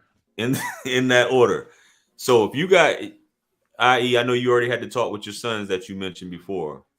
You got a guy, an average guy out there. How does he approach if he sees a woman that he's interested in? And I know you already said based upon those three things and how leave alone, man. Leave her alone. Leave alone. Go ahead though. Ask your question. How does he? Because it's a lot of guys that's having trouble in this area, just approaching a woman, and he's aware of that. He's an average dude. You know what I mean? And there's a lot of average guys out here, as we said. Most men are average. Most women are average. Yeah. How does he go about approaching a woman just out and about? I know the scenario is different. There's no magic line, as you said before. Well, let's be real. No man approaches a woman unless she give him that look that say, approach me. Yep. If a woman give you a look that say, approach me, you approach her. If she don't give you that look, you're afraid when you approach her. Right. You're like, damn, she ain't giving the look. I'm gonna just try anyway. I'm just shooting in the dark. That's when we get them women that we think are out of our league who pussy ain't no good. You see what I'm saying? Right. I'm saying this. I tell my sons. Now, I'll give you a perfect example. I got one son, 7th grade. He was football star, smart in school. He was that nigga, rapping poetry. I got one son that was a cornball in the 7th grade. So I advised them differently. That's another good one. You know, son that you was that nigga. Do how you do. Son that was a cornball, you better fucking chill out because you're gonna get drugged. You know what I'm saying? Now, both of them are light-skinned, pretty boys, abs, sexy guys, beards. But my oldest son, women tell him, you light-skinned, but you seem like a dark-skinned nigga. That's just because he accepted more of my guidance. Whereas my youngest son, you know, mama gonna baby him a little bit more. So he rebelled more against my guidance, and he a pussy ass nigga as an adult. You know what I'm saying? And when I say I don't mean to say it like that, but he ain't like my oldest son. You see what I'm saying? That's just what it is, man. The sad thing about life, we try to hide and sugarcoat things. You could look at your kids and tell which one of them gonna be a dog football player and which one of them ain't. Right. The very way you could look at a woman, tell if she gonna respect you, if she not. I think as a man, leave women alone that you afraid to talk to. No, seriously. Yeah. If you got a think of something that builds your value, or if you got to lead with a bottle of champagne, or something as simple as this. If you're in a club, right? Right. And if you think you need to offer her a drink, leave her alone, man. Right. Absolutely. Seriously. Absolutely. Because I'm being serious. Meaning this, when you in the club, right? They don't sell cars in the club. Nah. They don't sell Birkin bags in the club. The only thing you can do to show a woman you got a little change is to buy a drink, right? Mm-hmm. So if you think you need to buy her a drink, leave her alone. The woman that you look at and say, shit, I can roll up on her. I ain't got to buy that bitch no drink. That's who you need to go holler at. Totally I'm agree. serious. You laughing, bro. Yeah. I'm telling you. Yeah. The one that you think you got to buy a drink, that means I got to do some extra. I'm going to overextend myself. I'm going to buy her a drink. That drink gonna turn into taking her to see Salt Bay. That's gonna turn into fucking a bag, a Birkin bag, some shoes. That's gonna now me, because I'm not average. I walk up to a woman in the club because I'm tall. I get close behind them. A lot of men don't take this strategy because if you're short, you can't do this. I hover above them. You know how you can feel a person's shadow on you? Yep. Even as a man, motherfucker, you too close to me, right? Exactly. I get close enough so they can feel my shadow. And when they turn around and look up, they see this big, tall, handsome guy with this civil rights mustache. And they say, excuse me. Guess what I tell them? I said, hey, get me a double shot of vodka. I get the next round if I like our conversation. That's a line. They laugh. Ha, ha, ha, ha. What make you think I'm going to buy you a drink? Don't act like you wouldn't buy this big, tall, handsome man a drink. I told you if I like your conversation, I'm going to get you one. You see what I'm saying? 100. Yeah. Now, the average guy, what he going to do? Hey, how you doing? What you drinking? I got you. I got you and your friends. I'm going to buy you and 4 of your friends a drink. Mm-hmm. Boy, guess what she going to do for you? Yes, buy me and my 4 friends a drink. You want to come chill with us in the VIP? Yeah. Okay, buy us a tray of wings for the homegirls. Okay, I'll do that because all right, guess what that turns into? It's my birthday. I'm inviting 4 of my homegirls. Can you pay for everybody? You know what I'm saying? You see, do you really see what I'm saying? What happened? Man, stop that, man. They on your level, bro. They on your level. If you couldn't get her in the 7th grade, I swear to God, you can't get her now. Don't do it, bro. Don't waste your time. Think about the manosphere red pill. You got a whole, average, if average is 70%, right? Mm-hmm. Then you got 15% above average and 15% low average. Why you think you got all these men crying every day? Because they average. Yeah. And they was doing average man shit. Getting average man results. Why you think we got all these women crying every day? Because you average women doing average woman shit, getting average woman results. Cardi B ain't crying. That's right. The woman on OnlyFans ain't crying. She ain't crying. Average people get girked and end up having babies out of wedlock. Then you got a baby mama, baby daddy situation. The fine chick, she not going through that. Not at all. She not letting no man impregnate her. The man with some sense is not out here getting women pregnant. That's what I'm saying. Yeah. It's low life, man. Empty wagons make the most noise. And that's what we're living in. Before social media, the fat girls who were dark and fat knew to do what? Shut up in public. That's right. I hate to use that as an example. The guys that were short and dark knew shut up in public. The guys that were light-skinned and fat knew shut up in public. There was a certain social hierarchy that lets you know you can't talk in here, Jack. You need to go to the barbershop on Wednesday or Thursday. them killers and them tough boys being there on Friday and Saturday. We know how the game go. Who goes to the barbershop on Friday and Saturday? The cats that want to be fresh every weekend with no job. The working man is not at the barbershop on Friday. He never lived in my town, and he right. Man, I got a degree in sociology. Certain people go to the barbershop on Friday. Certain people go on Saturday. The guy that goes to the barbershop on Monday, Tuesday, or Wednesday, guess what he's saying? I want to get in here, get the hell out of here. I don't want to hear no shooting. I don't want to hear no riffraff. I don't want to hear none of that thug shit. I just want to get in Wednesday, get me and my son haircut, and get the hell out of here. The guy that go to the barbershop on Friday and Saturday, guess what he's saying? I don't want to get my hair cut to the weekend. Ain't no bitches out during the week.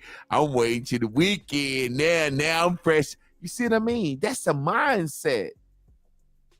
And I don't think we understand how we fall into these genres.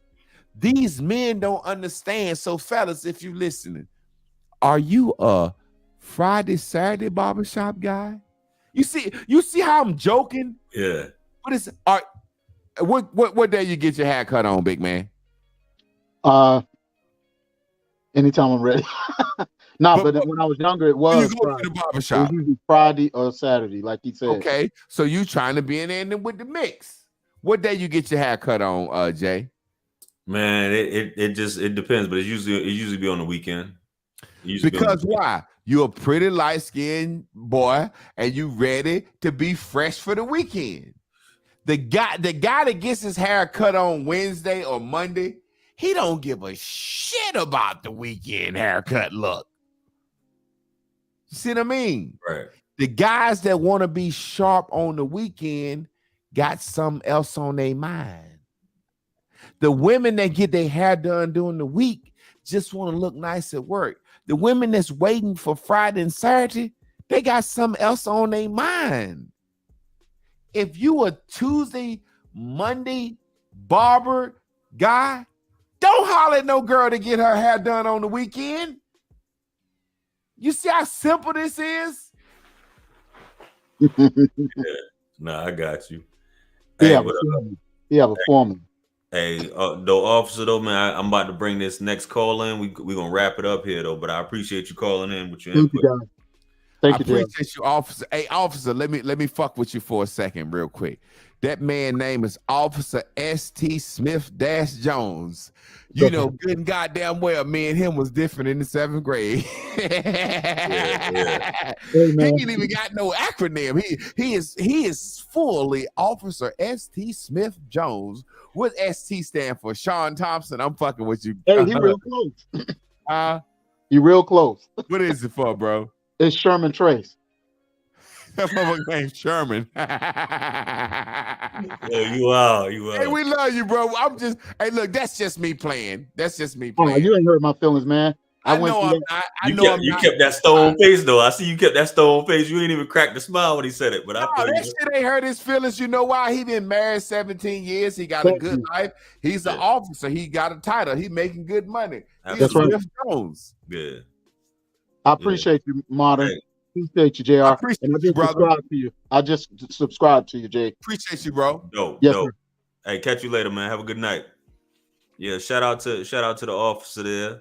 You know what I'm saying? I don't want to keep you on here too much longer. It's getting late, Javon, but we got this last caller here. Yeah, we working with the caller, man. You know, I'm here for you, man, because at the end of the day, I feel like what we're talking about, you know, when they say the preamble and they said they're trying to fix life for posterity, right? Like those old white men that wrote the Constitution, they were really thinking about 400 years down the road. And as Black men, I don't think we think like that. So I really care about how Black men and masculinity is viewed in the next 50 years. So, man, I got all day for this shit. Somebody might change their mind. So you bring another caller in, we wrap, you know. I'm being real, bro. Yeah, absolutely. No, I appreciate the input. I just know that this that approach and who to approach and what should I be looking for, you know, because you cover some things that open some people's eyes in terms of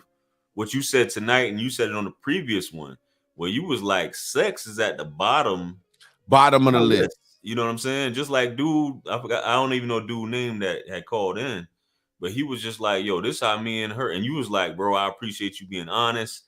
You know what I'm saying? You came on here in front of all these people and said this, you know, and you was in your masculine frame or whatever have you to actually admit the fact that, hey, this is the situation with my lady and it works for us. You know what I'm saying? Even though we both not each other's first choice. You know what I'm saying? So And a lot of men will be standing up here complaining about their old lady than being real like that brother. Right. Yeah, I'm with you, bro. I'm here. Yeah. Well, let's go ahead and bring on Overdose here. Mr. Overdose. Talk to me, sir. What it do? How are y'all doing today? What up, fam? Where you calling in from? I'm calling from Atlanta, Georgia. Oh, yeah. Shout out. But I want to know real quickly for your guys' input about what do you mean when they say on your level or above your level or below? What constitutes that? Well, it just depends on what you want as a man. So say, for example, Overdose, you might want a fine-ass girl. You want a smart-ass girl. You might want a girl with good credit. You might want a girl with money. It just depends on what's more important to you. So say, for example, if you want a fine-ass woman, you better be a fine-ass man up front to attract her. Or if you're not a fine-ass man, you better be confident. And when you speak to her, if she's fine and you're not fine, you better have some money. See what I'm saying? Yeah. So dating on your level, it's not necessarily a number or arbitrary thing. I always say 7th grade. So you look like you're a young brother, about 25, 30, right? Yep. Okay. In the 7th grade, was you that nigga or not? Sports-wise, yes. Everything else, no. Okay, so sports-wise, sports is just enough. So if you was that nigga for sports in the 7th grade, I would tell you, holler at any woman you feel like hollering at. You might get rejected or you might not. But as an athlete, you got enough confidence to try and get knocked down, right? Because you done went against guys that were bigger, faster, and stronger than you, and you tried and you got knocked down, right? Now, if you wasn't an athlete, I would tell you, if you was a cornball dweeb, leave the cheerleaders alone. You know what I mean? Yeah. So it's kind of like a simple way of just saying, you already know what you were. So cheerleaders don't date chess club champions. Okay. So that's pretty much what it is. But you go from there. Okay. So for you, your thoughts, you should say you should date on your level. You don't think that a guy can date above his level? No. Even if it don't have the status and the money and not the looks initially? Well, how can you do that? Okay, let me ask you something. You're a real dude, right? Have you ever had sex with a woman that you are ashamed of, that you wouldn't post that I slept with her? Yeah, 100%. Okay, can she make you do things that you wouldn't normally do, that a fine bitch can make you do? Well, not now, but back in the day, not really either. It was just okay. Yeah. You see what I mean? You see what I mean? It's even you as a man. There are certain women that couldn't make you move and do certain things. There are certain women that you slept with that you're ashamed of. See what I'm saying? Yeah. So those women were below you, right? Okay. And then there were certain women that you were proud of, that you wish you could tell the world that you slept with, right? Yeah. Those women were what? Above you. Yeah. Okay. The women that you slept with that were below you was very fucking easy, correct? Yeah. But the women that you slept with that were above you, you had to overextend yourself to get that pussy, right? A little bit. Yeah. See what I mean? So in today's world, because that was the past, but in today's world, what I found out what I see, because I'm still dating, is that women, regardless of if you are the shame, the girl that's a normal 4 or a girl that's a 8, they still have like the same entitlement to a dude that's top 20%, 10%. So how do you actually, I guess combat that if you're just a regular dude? Well, this is how you combat that. If you're not top tier, stay on your fucking level. don't want outside your level. Ain't the first thing your mama told you you old enough for your wants not to hurt you? And then your mama tell you that early. Yeah. So, okay, so watch this. Watch this. You know what type of car you can afford based on your money and credit, right? Yeah. You ain't never been to the motherfucking Rolls Royce dealership, have you? No, but I've been to a Lamborghini one. Okay, so you see what I'm saying? Why are you in this dealership when you know your credit and money, that car's not on your level? Why are you sending in a resume for a job? We don't do this for no other motherfucking situation in life. I'm sorry, let me stop. We don't do this for no other situation in life. If the job requires a college degree or a certain amount of experience, we read it and we leave it alone, right? But why with women? For some reason, we think that we can just boost ourselves up.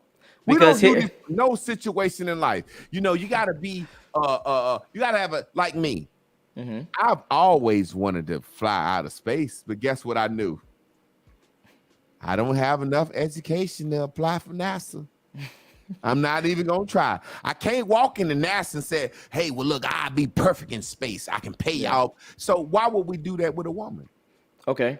Here's the thing that I'm having a disagreement with. I agree with everything that you're saying, but the outliner is game, right? So when you have actually game or social skills or knowing how to talk to a woman, etc., knowing what attracts them, what don't attract them, you can actually use that knowledge to actually get them the women that you wasn't supposed to get or that's above your level. What are your thoughts on that? Okay, game is playing, right? Game is what? Say that one more time. Playing. Okay. So I don't have to. When you're playing, right? What does that mean? You got to break that down for me. You just said you can have game. Yeah. To get a woman above your level. Yeah. You playing with her, right? Not playing with her, but I'm saying you can have better social skills. You can. Okay, so what I'm saying is, do you want to be that something that you're not forever? That's a good question. Valid question. See what I mean? So the game that you had, can you maintain that forever? So the second you can't maintain that, guess what she gonna start doing? Nagging you. I thought you had game. I thought you had charisma. You don't do that no more. You don't do that no more. Okay. See what I mean? So then this will be my follow-up question. For you and your philosophy, do you believe that you should get someone that you should be on your most naturalist level and you not have to be on your P's and Q's? Or you get with someone that you have to be like sort of on your P's and Q's? Well, the last thing I want to do is be on my P's and Q's with the person that I'm in love with that's in my house. I don't want to be having to think and crossing my I's and dotting my T's with the person that I'm trying to be comfortable with. Got you. So you can you see how trying to get somebody that you got to stay on your toes with is work? Yeah, I get that. You should want somebody that wants you for you. Okay. See, that's the problem with us as men. Women will be more understanding. Men will see something that they know they shouldn't have and still try to get it and then overextend themselves. I'm going to romance you. I'm going to give you money. I'm going to spit this game. I'm going to let you have my car. I'm going to do something to get you, right? And guess what? There's another guy out there with just as much. And it will not maintain. Okay, so then let me move this in a direction of because what I like to do is I like to present problems and then present solutions as well. Talk, brother. I like you because you're sharp as hell. You sharp as hell for your age. So talk. So when it comes to solutions for that problem, what would you say for guys to be? I guess would be the number one thing to work on to get, I guess, girls, or I guess to be above and get girls on the level that they actually want to get. Is it actually money? Is this? I just told you. Yeah. You don't want a fucking job you're not qualified for, right? Yeah, but no, what I'm saying is what qualifies you for the job. Not qualified for. I got you. But what I'm asking is what, yeah, I got you 100%. What I'm asking is what actually helps you qualify for that person. So for instance, nothing. Damn, okay. Nothing. You have to have a certain amount of experience and qualifications to get a certain job. Yes. What makes you think you're going to get a model chick and you're not worthy of a model chick? But what decides if you're not worthy of a model chick? That's what my question is. You know it based on who you were in the 7th grade. Wait, say that one more time. Say that one more time. Sorry. The model chick is the cheerleader in the 7th grade. Got you. If you wasn't the quarterback or point guard, you ain't supposed to have her. What's so look? Watch this. Let me give you some game. Like I said, what's so hard about looking at your level of education, your level of income, and deciding I can only afford this car, I can only afford this house, I can only afford to live in this neighborhood. Based on my skills, this is what I'm capable of getting comfortably, right? Yeah. So why would you go out here and want a 10 and you a 6, and you're gonna have to work hard as hell and buy her Birkin bags every week to keep up with her, and then after you can't continue to do that, she said, you ain't buying me Birkin bags like you used to. Then you said, you just a gold digger. When you presented the Birkin bag first. I like that. Number one, I would definitely say do not buy. Oh, I was about to say the B word, but do not buy women Birkin bags. That's number Don't one. buy them nothing. Yeah, don't buy them nothing. Don't buy them nothing. Yeah. If you gotta buy them something, they're not on your level. Don't buy them nothing. Yeah, exactly. Because think about this. Think about this. As a man, overdose. You're a man, right? If it's a woman fine enough that you're attracted to and you would sleep with, do she got to do anything extra? No. She just got to be who she is. You want her, right? Yeah. Okay, so what's the difference? So for you, she wants you. Okay, so for you, I'm guessing charisma, your personality is who you are, and not necessarily your accolades, your status, your money, and anything else. Well, a lot of it, that's true, but a lot of it had to do with society. Okay. I'm 6'6". I got white teeth. I got a muscular physique. I got good hair. I can grow a full beard. Tall, dark, and handsome is what society says women should want. So I can do a little bit more that you and Jay can't do. Now, watch this. I doubt that though, but go ahead. No, I'm giving you some game. Go ahead. Now watch this. When I was younger, light-skinned guys were in more. So Jay could kick my ass all up against the wall with women. Now women think light-skinned guys are weak. Don't you understand that? How old are you? I'm 28. Okay, don't women your age think light-skinned guys are weak? Yeah. Okay, so Jay is not popular as he used to be. That ain't got nothing to do with him. He can't change his fucking color. He just, you understand what I'm saying? Yeah. But this is the only problem that I'm having with this whole conversation. It sounds like to me that you just kind of fucked since, I'm sorry, not fucked. You were kind of messed up since birth, not since birth, since the 7th grade, and you can't upgrade yourself to be at a next level to get the women that you actually want. You're not. And that's the truth. That's the exact truth. What we need to understand. That's not the truth, bro. No, that's not the truth. Hold up. Let me give you some game about life in your generation and in life in general. We love mediocrity. So in your generation and even in my generation, we got to the point where there's no winner. Everybody's good.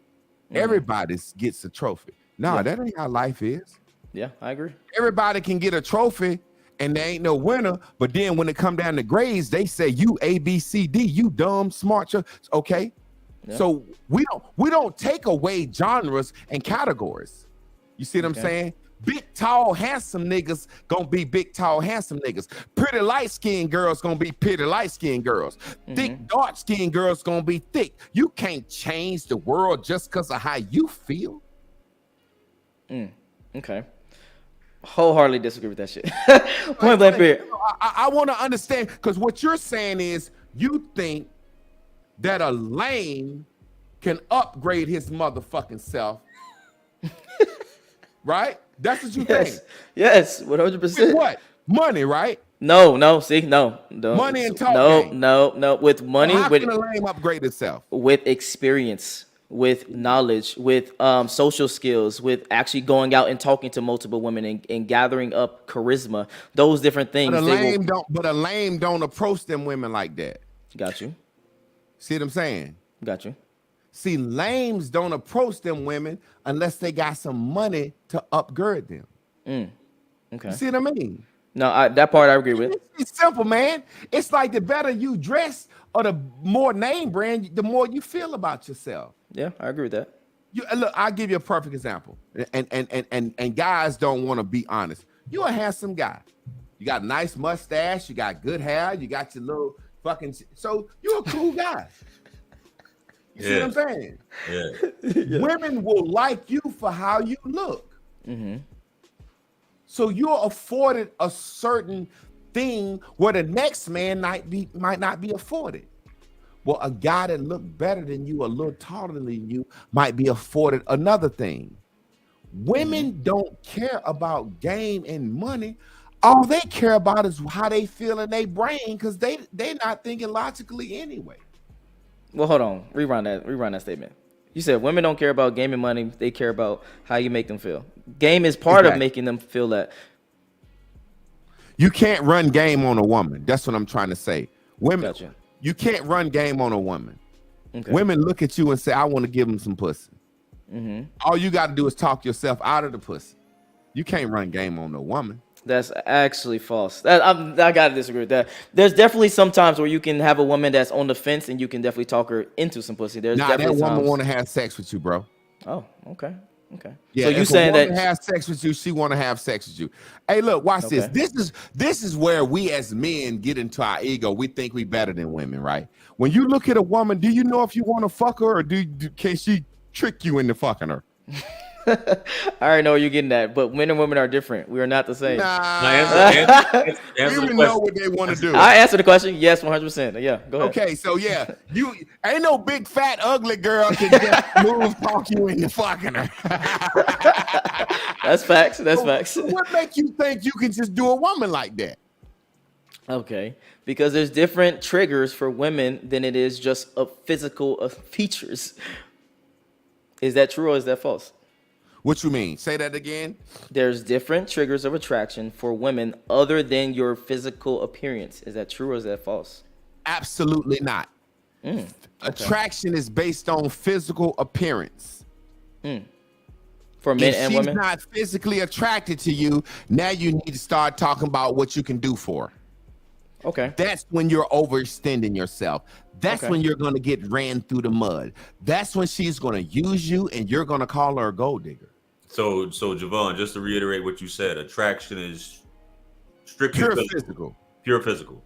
Pure physical. Okay. So think about it. Well, hold on, real quick. So going back to what I said earlier, which is I like to come up with solutions. So coming from you, it sounds like you need to focus on your looks more than anything. You need to focus on, I guess, being in the gym, eating right, dressing correctly, more than anything else when it comes to status, game, money, anything else. Is that correct? Absolutely not. You're missing the whole point. I got you. You need to not holler at bitches that you know that wouldn't fuck with you. Use your goddamn head. That's it. You need to leave the women alone that's out of your fucking league. And only you can decide that. I can't tell you who in and out of your league. Okay. Only you can do that. Okay. So see, notice you keep saying the things that the dweeb or guy that's less can figure out a way to make himself get somebody above him. No, see, that's the ain't that what women do? No. Oh, just listen for a second. I'm a woman. I got 2 baby daddies, but I think I should get a high value man. Right. You talking about how you feel. No. Here's the difference. What you just described is a woman she feels like that right now. What I'm saying is, how do the person level up themselves to be that way later on in life? Not right now, but later on. Can't. Okay, You can't. I got you. You can't. What I'm simply saying is this: Bill Gates' wife just left him for a school teacher. How the fuck can you level up more than Bill Gates? Got you. Somebody smashed that woman good and look good. I told you it's 3 things: looks, money, and sex. Looks, money, and you sex. have to look good for the initial attraction. Once y'all get to talking, the first thing men do it to each other. Men, as soon as men have a conversation, hey, yo, what's up, Overdose? I'm Overdose. I'm Javon. Guess what we gonna say next? What you do? Yep. So I can judge how much money you make. Because based on your money, if you do something less than me, you less than me, motherfucker. I can treat you like shit. Men do it to each other. So what makes you think women don't do it to each other? Got you. Men are so emotional in our feelings. Hey, man, the quarterback goes with the cheerleader. Russell Wilson, no matter how lame you say he is, he's an NFL quarterback who has won a Super Bowl. He's going to get a cheerleader. Got you. Okay? The quarterback and the cheerleader go together. Bottom line. Okay. So when you said anything else other than that, somebody's feelings gonna get hurt. I got you. You want to be able to say, is there a way to get somebody out of your level? Well, let me ask you this. Is there a way to get a job that requires a college degree when you don't have one?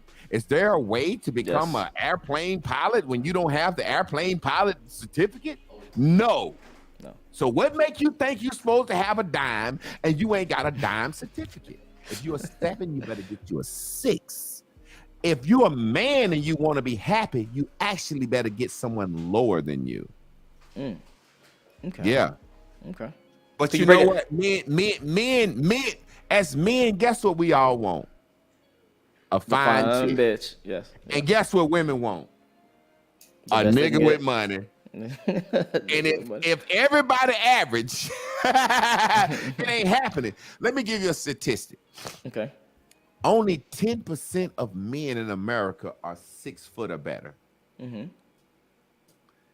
10% of men are 6 foot. What do women say? 6 foot or higher. Yeah. Statistically and logically, is every woman gonna get a 6 foot man? Nope. Statistically and logically, the 6 feet man gonna have 7 or 8 women, right? Okay. That's the problem. What I'm saying is this. If you cannot run 5 miles, don't get in the 5-mile line. Gotcha. Yeah, I can't run 5 miles. I'm gonna get in the 5-mile line, but I'm gonna will myself and somehow I'm gonna figure out a way and I'm gonna struggle. I'm gonna get them 5 miles in. If you can't run 5 miles, don't get in the 5-mile line. If you can't get a 10 or a 8, don't talk to them. If you do, you will get dominated because the person least interested in maintaining the relationship will dominate. Yes. So this woman is saying, you know what? I'm a 10 and I can get plenty men with money. You just a little penny ante 28-year-old motherfucker with money. Yeah. You know what I'm saying? It's millionaire, billionaire men that want me. Okay. Somebody with more money is gonna come take her from you. Okay. And guess what you gonna say after she been with you for a year and took all your money and leave you for a man with no money? What? She a gold digger. Ain't that what Kanye West doing? I wouldn't say that. I don't even call women gold diggers. They're supposed to. I know you wouldn't say that, but in the idea of it, that's just like if your sex is good. If a man take your woman, his sex is better. I told my homeboy, this is a real quick story. I told my homeboy his baby mama was driving him crazy. She don't want to let him see his man, let him see his kids. She driving him crazy. Child support, she driving him crazy. He hit me up. He said, man, I called my baby mama about a month ago. She just being nice.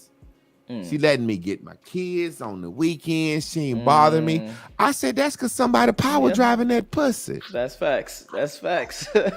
Facts. When she wouldn't let you get your kid on the weekend, she ain't had nothing to do. Now somebody fucking that pussy so good that she calling you, hey, you want your child? Hey, I'll drop him off for you, goddamn. He should be happy. Yeah. He should be happy. But he's not happy.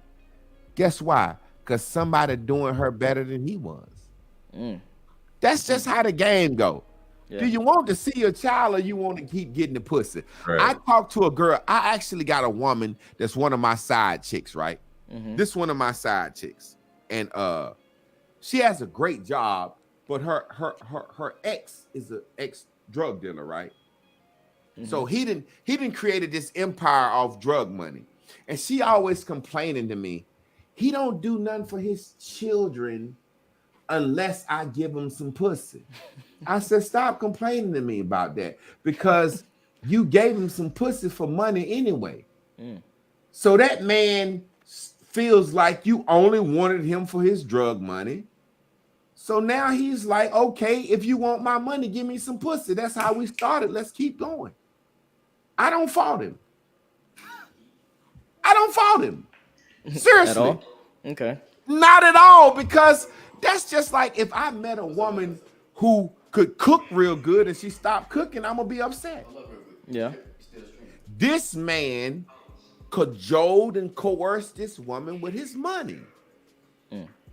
And she gave him sex and had children for money. So he like, when you want some thousands of dollars, give me some pussy. This is us. Oh, God. Okay. The hardest thing for human beings to do is accept the situation they in. I know there are situations of women that I have tried to holler at that were out of my league. And guess what I did? Shot my shot anyway. And when they shot me down, guess what I said? Like any other man with his tail tucked between his legs.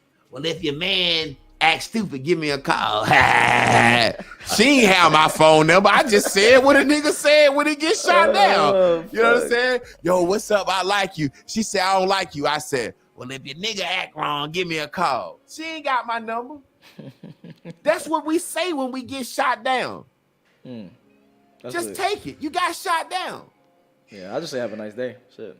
Yeah, not turning the, well, I was going to take you to see Salt Bay, take you to the restaurant, and Right. Yeah. We doing too much, man. Yeah. I like you, young brother, because your questions, I have sons that are younger than you, and I tell my sons all the time, and women get mad at me. I tell my sons, don't suck no titties and kiss no necks. Seriously. Damn. If a woman like you, she dripping wet when you on the way to her house. That's another one right there. Yeah, that's another one.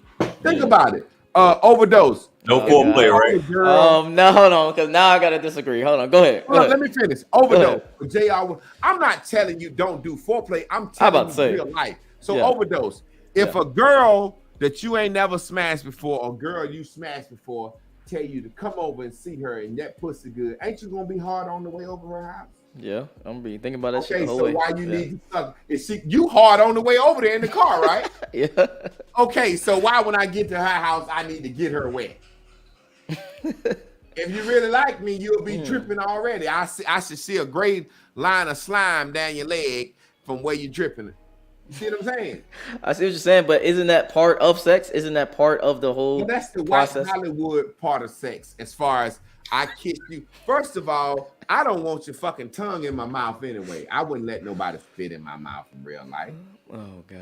So it's called Pavloving. When a woman don't want you, you got to do a lot to get her engine revved up. Kiss my neck, suck my titties, lick my coochie. When a woman wants you, boy, she's super wet when you get there. When a woman say he came too fast, that let me know her pussy ain't good. Pussy ain't or is? No good. Damn. When a woman say, see, this is age, living life. When a woman's complaining about a man coming fast, her pussy ain't no good. Because guess what women with good pussy know?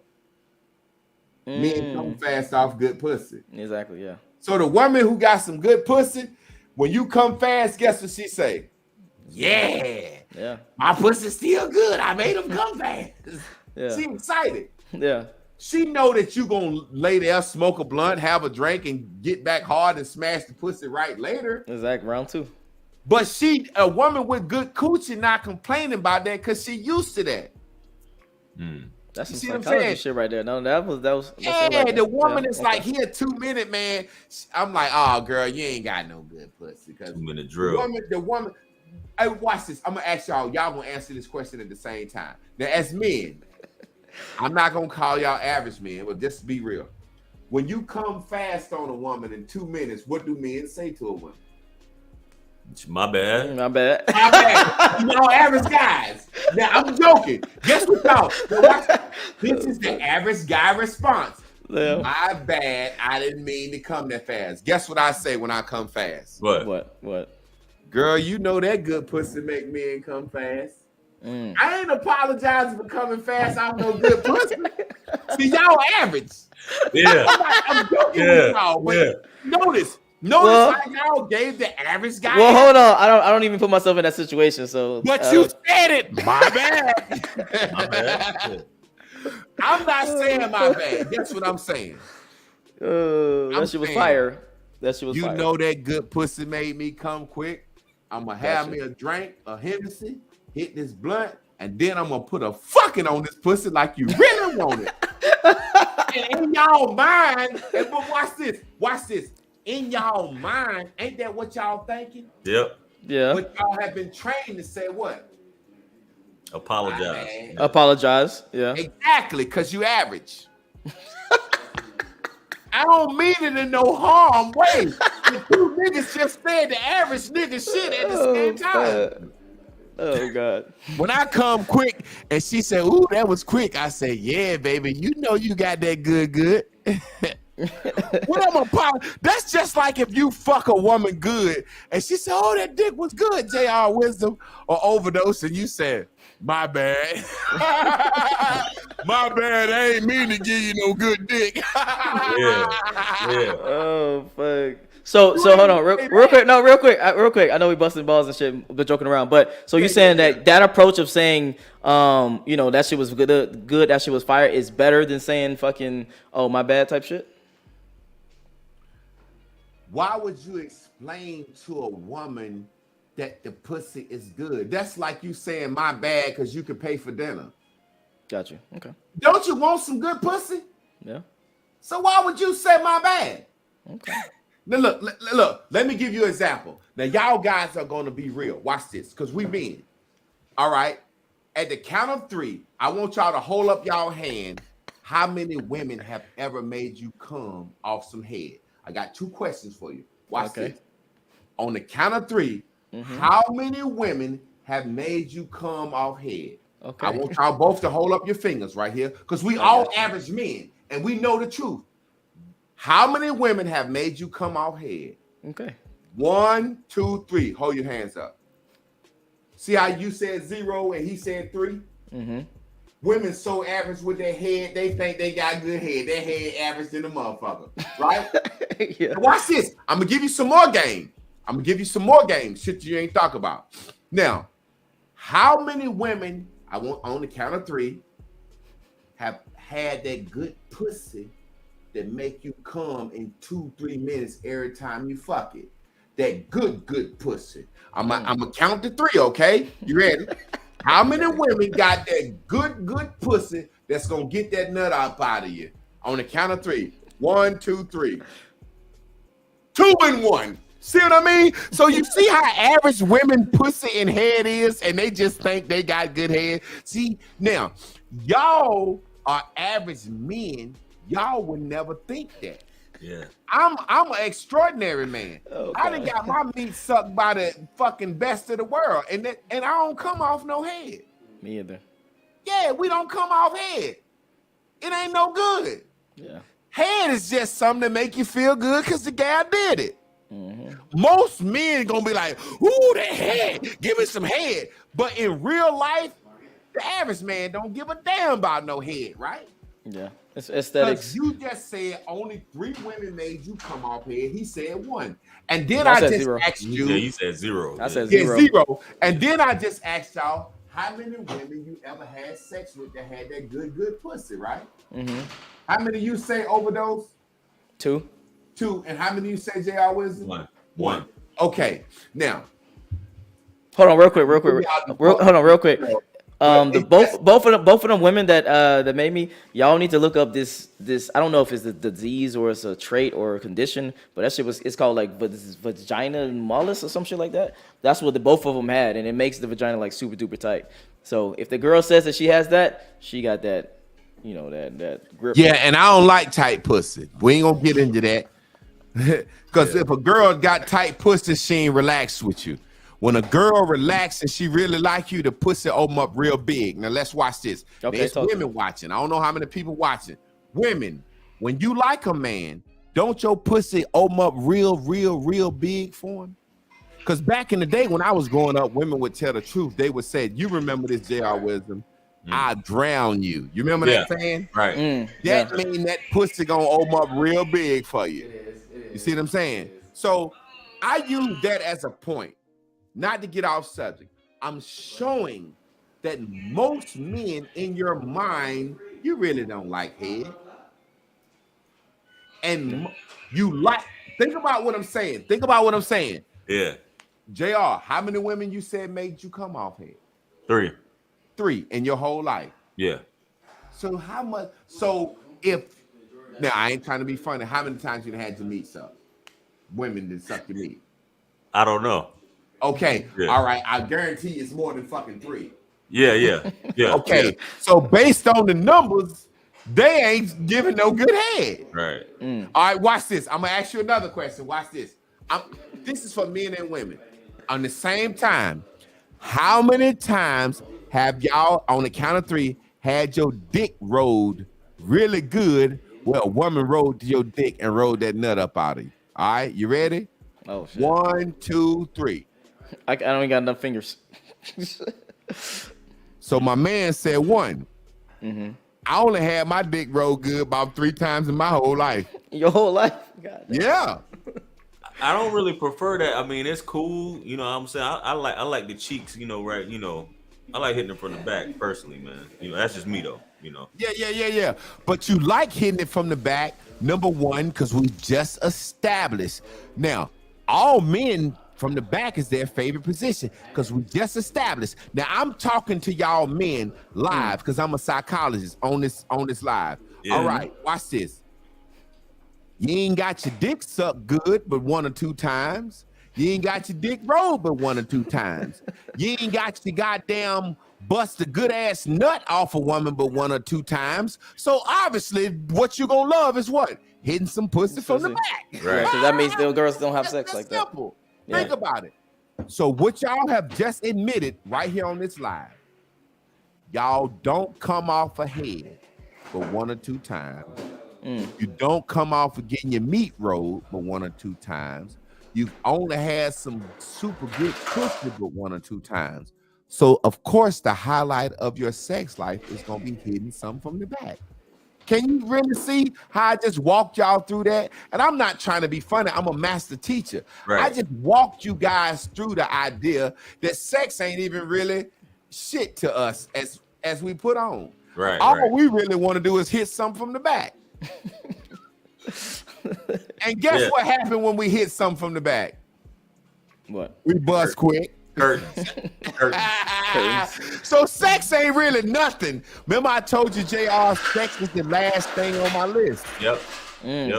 So most people don't really think about it like that. When you really think about it like that, and women on the timeline will tell you the same thing. They not coming off no men smashing them. Right. 75% of women never came off penetration. Right. They coming off playing with themselves. So sex ain't really all that. And you know why sex ain't really all that? Why? Because we fucking people that's not on our level. We fucking people that we... No, seriously. You don't want to go back to that. All right. Yeah, we essentially having sex with people we happen to buy. Okay. So when you have sex with a woman that you had to talk in the game, pay, fly out, this shit ain't gonna be good. Right. Okay. Right. Real quick, because I got to go real quick. But I want to quickly ask you this question. You said sex is at the bottom of your list. What is the other things that's on your list?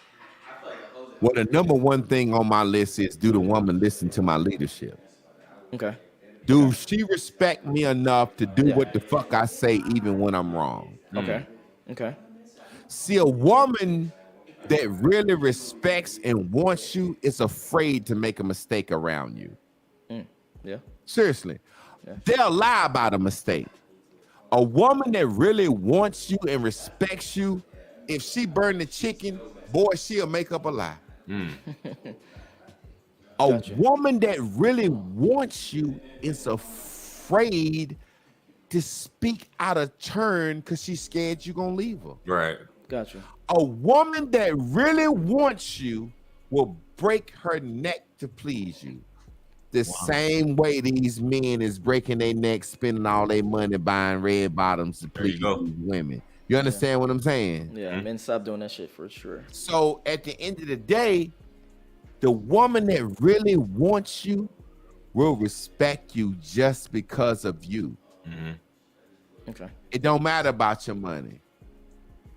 Okay. The woman who don't want you, if you got money, she'll disrespect you more because it's easy for her to get some out of you.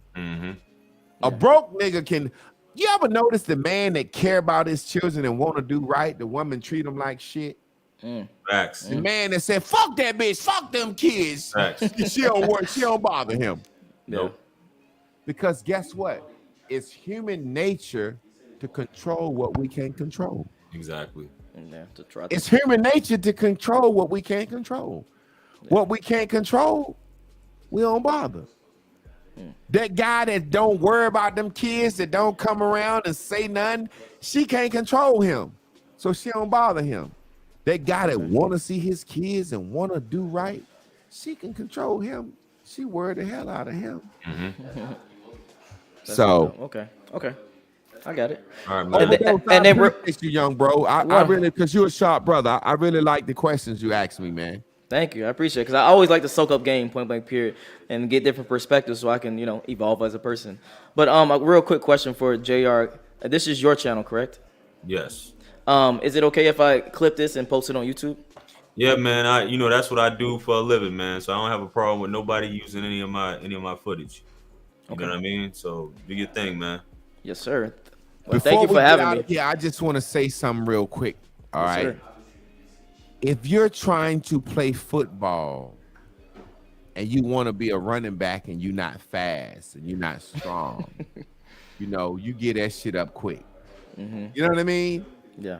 You don't try to play sports or do anything as men that you're not capable of. As men, that's why we ask, yo, what you do for a living? Once a man say, I'm a doctor, and you work at Walmart, you know when to acquiesce. Okay, this nigga got a little more. And I don't know why we like that, but that's just how we are. So once you realize that you can't hoop, you can't be the point guard, why would you try to pay your way into that position? Okay. That's what men are doing. Okay. Women don't do that. And you basically just saying, just stop paying your way. Stop doing extra. Stop exerting yourself. I got a saying, and this is how I can end what I got to say. Okay. I got a saying, and I promise you, it's you already know. You already know, right? You already know. I'm going to say that forever. You already know. You already know. You already know, and you know. You know if that woman don't care about you. You know if that woman don't. You know if your friend's using you. We always already know. So if you already know, don't waste your time with them. Don't waste your time. Well, thank y'all for this game. Thank you for talking to me, because I definitely learned a couple of different things. Appreciate you, young buck. Calling in, bro. 100%. Y'all take it easy. Have a good night, man. You too. All right, shout out to that. That's the highlight right there, Javon. I know I didn't mean to tarry on this long, man, to keep you this long. I was like, man, I can't be keeping, Hey, man, let me tell you something. Whenever I come on with you, man, hey, man, I'm here for the duration, because somebody might get it. You already know. You might chop up some out of this moment, But as people, we already know, man. Right. That's my biggest thing. That's my saying. You already know. You already know. And when you go against you already know, you're right, drug, bro. You're right. A lot of us hard-headed though, like people like me. I like to try at times. You know what I'm saying? Even though I know, like, man, we just want to take the chance, man. Maybe I got it. Maybe I do got it. Maybe I can pull this off. You know what I'm saying? What if she do say yes? Or like you were saying earlier, what if I do bad? Hey, JR, you know what I mean? Take it out of women. Let's be real. Every man listening on this timeline has had a friend that they grew up with that came to them with a good idea. Right. And that friend might not be as responsible as you. And that friend might say, I want to start a car wash. I want to do this, a lawnmower business. And that friend tell you, as my man, bro, I just need 3 bands. I'm gonna pay you back. Blah, blah, blah, blah, blah, blah, blah, blah, blah, blah, blah, blah. And you already know good and goddamn well that boy ain't gonna be responsible. Right. Because that's your friend. What do? You give it to him, and you hope like a motherfucker he do right. But guess what? You already know. You still give it to him because you love that person. That's your friend. Y'all played in the sandbox. So in the very same way, that's what happened in relationships. I got a friend right now owe me some money, and I already knew what time it was, but he's done so much and been there for me in so many other ways outside of money. I couldn't tell him no, but I knew he was gonna fuck that money up. But only thing I can do is what? I already know, but I hope like hell he don't. Yeah. But when he do, guess what? I already knew. That's how it is, man.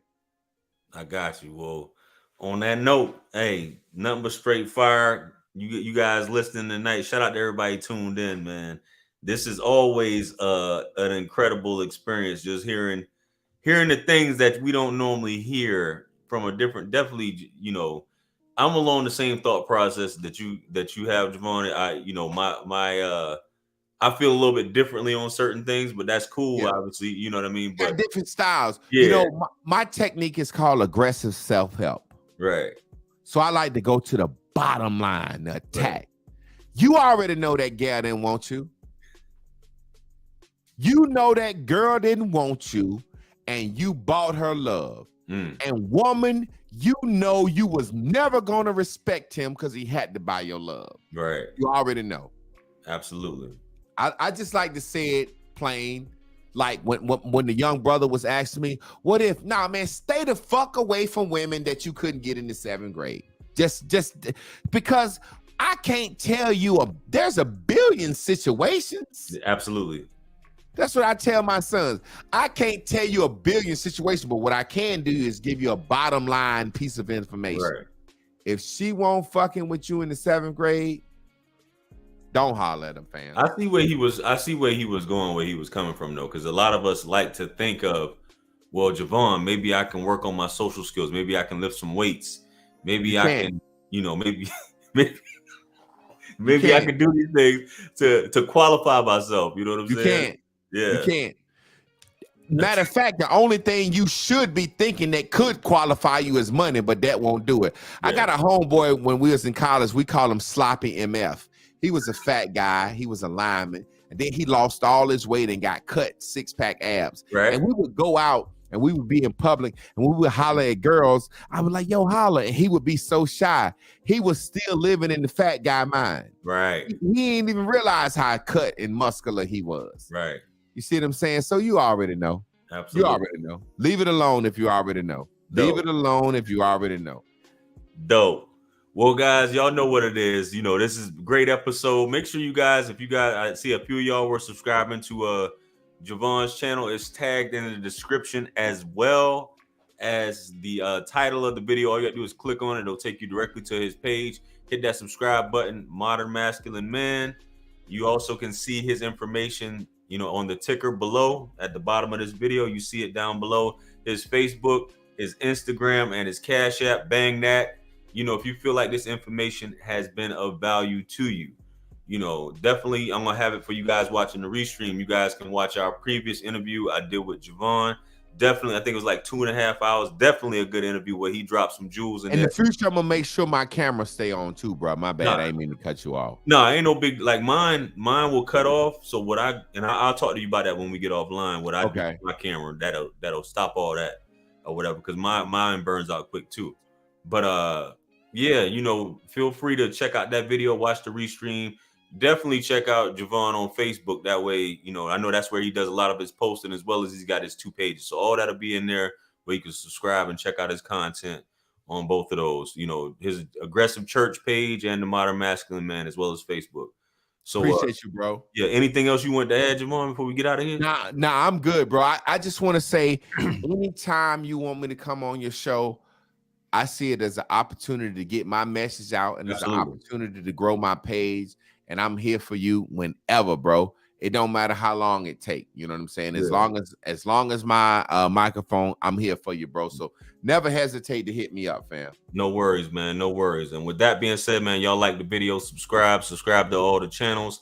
You know, follow Javon, follow me on Instagram. You know, if you want to book a session, you know, I have Javon's information there as well. Javon does counseling, couples coaching, things like that. He also has the bears and the bubbles on his channel. If you're interested in, it's not law of attraction. What do you call it again? I'm sorry. You call it, it's a term you have for it. Not the bears and not, it's what you call that part of the law of attraction. Let me see. Like positive, I forgot what you said. Aggressive self-help. There you go. Aggressive. Yeah, aggressive self-help. You can only help yourself because you already know. Right. Must come to your own rescue. So y'all check them out on there if y'all interested in that type of information as well.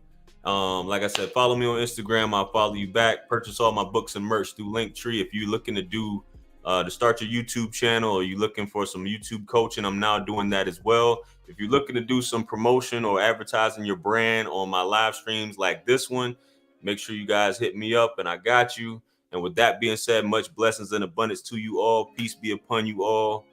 The mercy and blessings of the Almighty. And we're going to catch you guys on the next one. I'm out of here and we'll talk to you guys soon. Later. Appreciate you, fam. No worries.